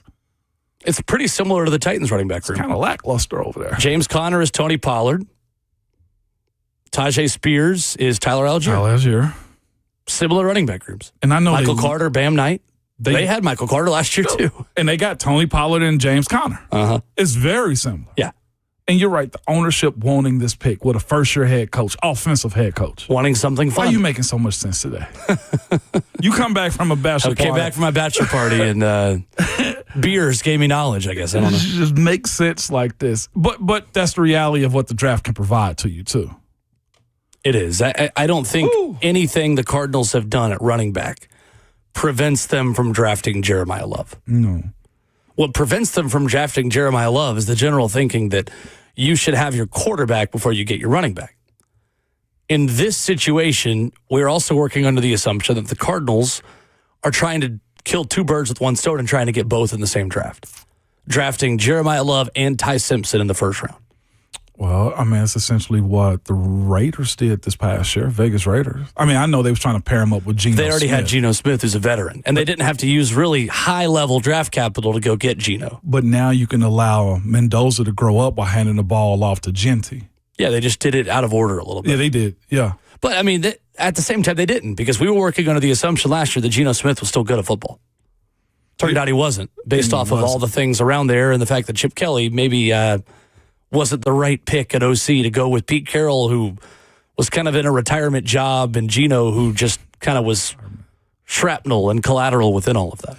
But I think if you look at just the league in general, around the league too, as much as the running back position has been minimized, I know Sam Darnold benefited from it.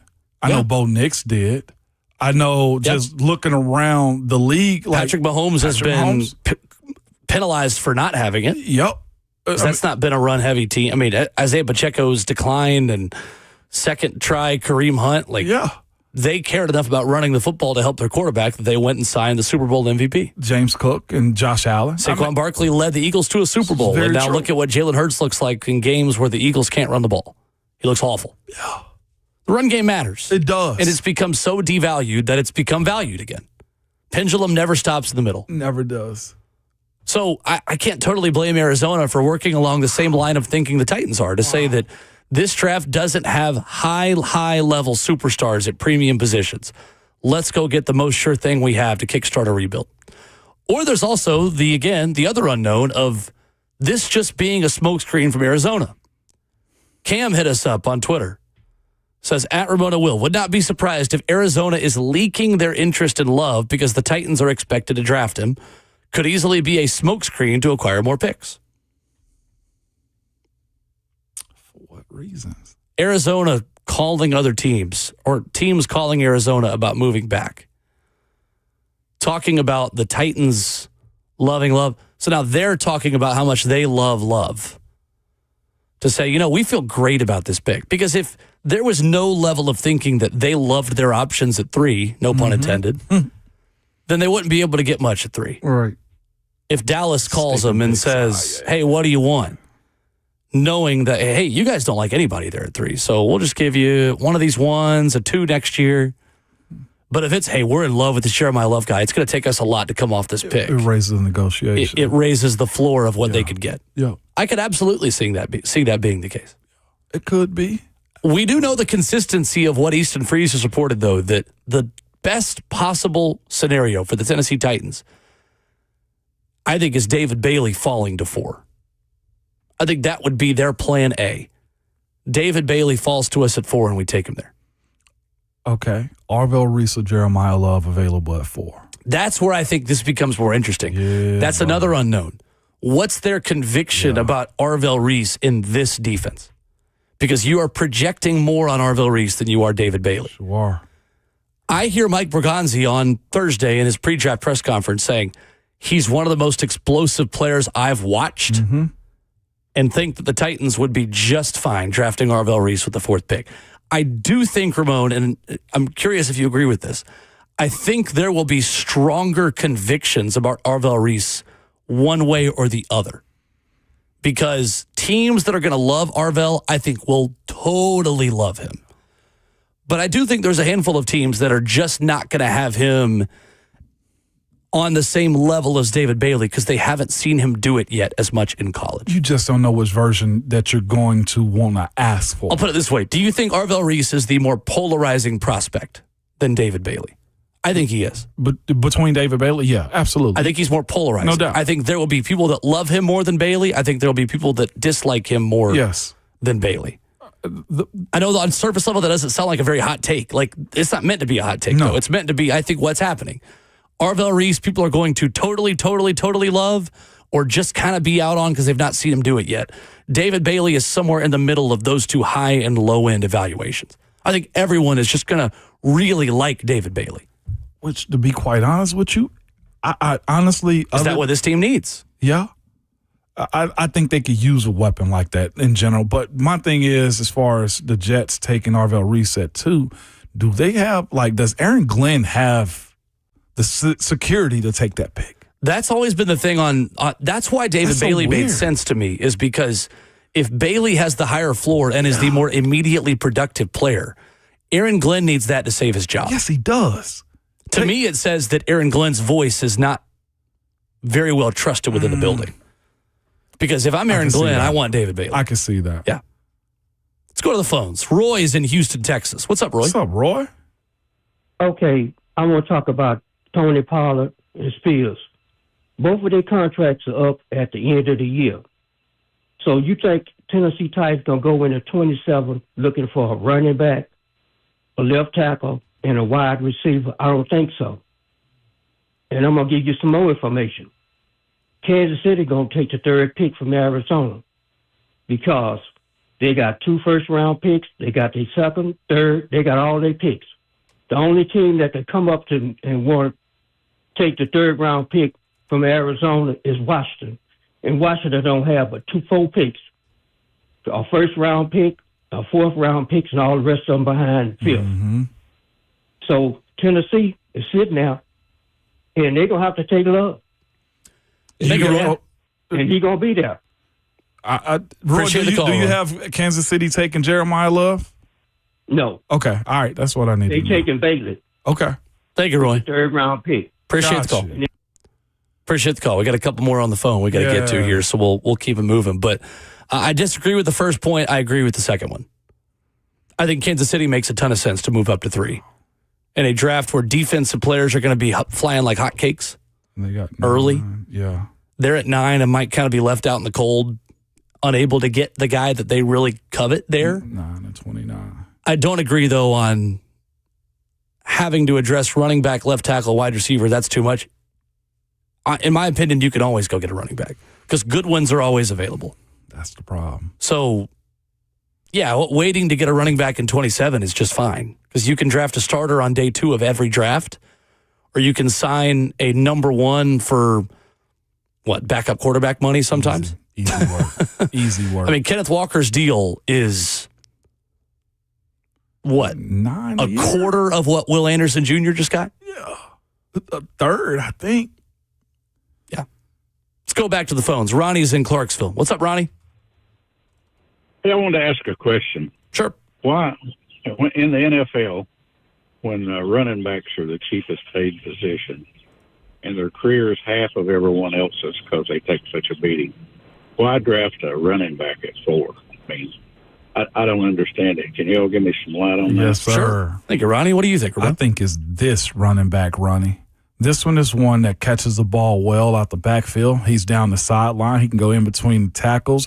He's good at pass protection. That, Ronnie, is a rarity when it comes down to the dynamic just play that you can get out of one position. You get a wide receiver, you get a running back, you get an extra blocker as well. On top of the speed that he has and also the precision and vision that he has in the hole and outside of the hole. Like, he's a home run hitter at any point in time. Like, you saw one of those home run hits last year in Tony Pollard. Yeah. You could potentially get 3, and I think that's a ton when you're talking about home run hits. You love 5, 50, 60-yard runs. Like, Jeremiah Love at any point in time can create that for you. And it also, with a guy like him, creates an insane amount of balance to your offense as well. That's the highest I've so loved this entire pre-draft. Yeah, I think Ronnie simply put the best answer is he is the best weapon to help your young quarterback available for you to get. He helps Cam grow.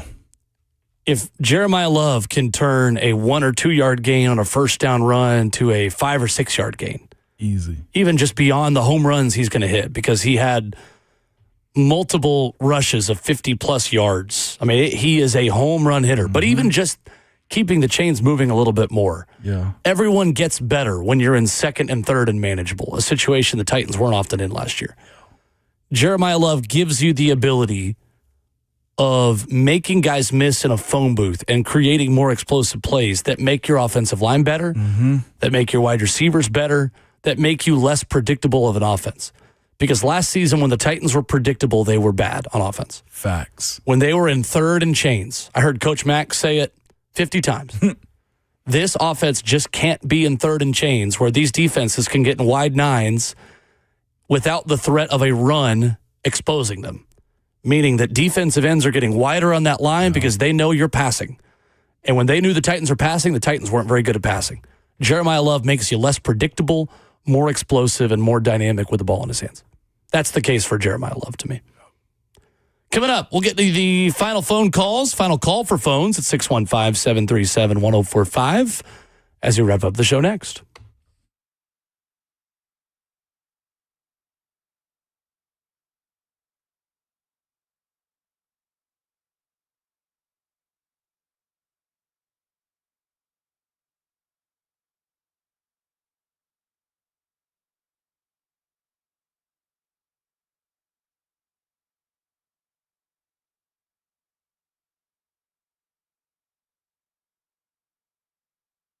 United Structural Systems isn't just another repair company. They're your local foundation and waterproofing experts. Man, they live here, they work here, and they understand exactly how Tennessee soil, the weather, and homes behave. They've been serving homeowners across Tennessee for over 30 years, since 1994, with more than 30,000 local homeowners that have trusted USS. That experience means they've seen every type of problems our homes face, and they know how to read those signs because every crack or leak tells a story. And USS knows what those signs mean. They pinpoint the problems at the source. With foundation settlement or basement water intrusion, crawl space, moisture issues, and more. No guesswork either, just expert diagnosing from people who know Tennessee homes.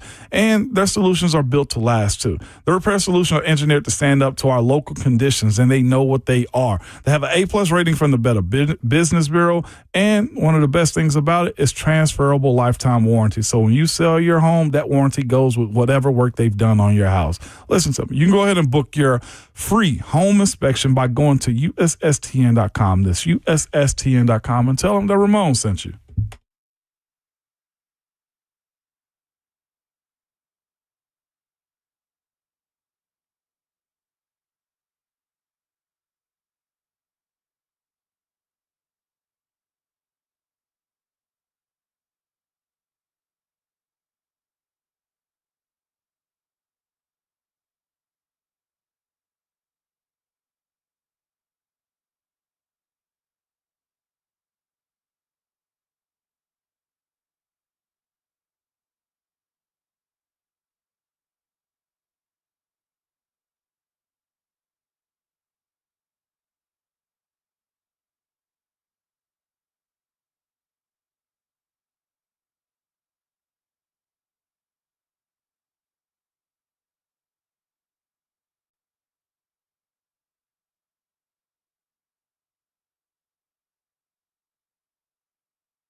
Ramon Will on 104.5 The Zone, wrapping up the show on this Monday. Tomorrow, VolQuest's Austin Price.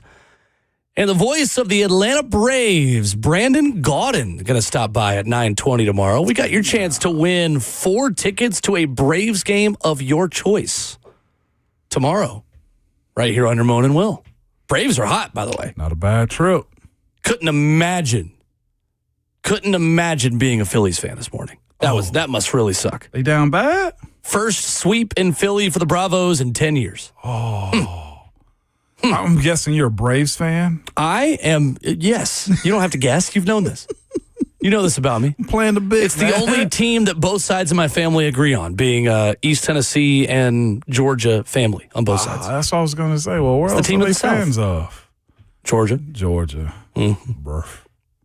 I barked last week, too. Gerardo's in Amarillo. What's up, Gerardo? What up, Gerardo? What's up, y'all? All right, let me preface this by saying it's all love, Moan. All right. All right, I'm here for it.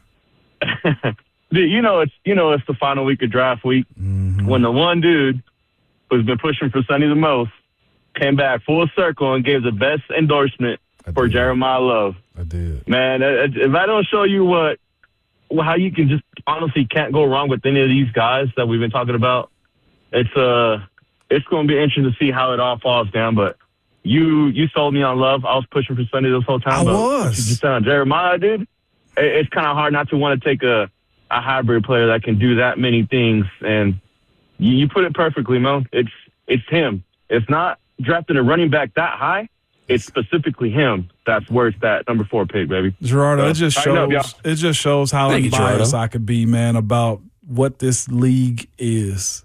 I still believe in Sonny Styles. I love to cover him. I don't know if I'm going to watch his career as close as I would if he goes to New York at 5. York. Yeah, because it's just totally different market. Or Cleveland. I don't think Cleveland, they got their stud already.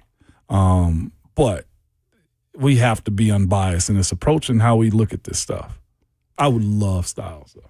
Over the weekend, Nashville SC takes down Atlanta United 2-0, and the boys in gold have a 4-point lead over Miami at the top of the Eastern Conference. 3 saves for Brian Schwacke, another clean sheet. The boys in gold are unbeaten in 7 of 8 in MLS. Nashville has 1 loss in the last 14 games. They have outscored opponents 26-5 this year, Ramon. Take that. Atlanta near the bottom of the standings. Nashville at the top of the standings. I thought Jason Palacios was unreal in this game. Big challenge that allowed him to win the ball cleanly and start a counterattack that gave Nashville the first goal in the 61st minute to Christian Espinoza. Palacios gets an assist for that.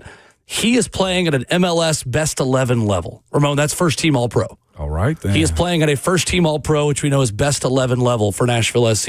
And then Shaq Muhammad gets his first career MLS goal. And that's a guy that is going to play a lot more soccer if he continues to play the way that he did in a short cameo against Atlanta on Saturday. Was that off the assist from Hani Mukhtar? Yes, it was. Oh, that was beautiful. Did you see his reaction? No wonder he was so appreciative. That was his first. He said, thank you, bro. Yeah. Wow. It was pretty cool. Hani And he almost had a second one. Yeah. A big save late kept Shaq Muhammad from getting 2 goals in about 5 minutes. Good stuff. Espinoza gets a goal and an assist. Hani Mukhtar gets a pair of assists. This is around the time where Hani starts heating up. Hani in mid-April starts to take over. So Saturday night, Nashville and Charlotte. We'll talk more about that as the week goes. And Nashville's back at home for the first time in a month in MLS play. It's their only home match in MLS play in the month of April against a really good Charlotte team who they beat 2 weeks ago in Charlotte. Now they're playing them again this Saturday night. Going to be an awesome game. As good as the weather is right now, too, get outside and go watch some footy. Enjoy yourself. Draft will be just wrapping up.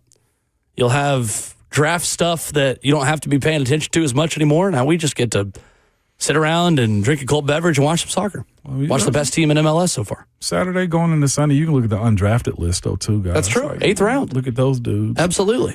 You've been getting those Justin Mello tweets while you're sitting there in the soccer game. Back at it tomorrow morning, 6 a.m. Austin Price and Brandon Gaudin will join us. And the Buck Rising Show is next. But remember, good people, at all times, your Twitter fingers and your mic is always hot.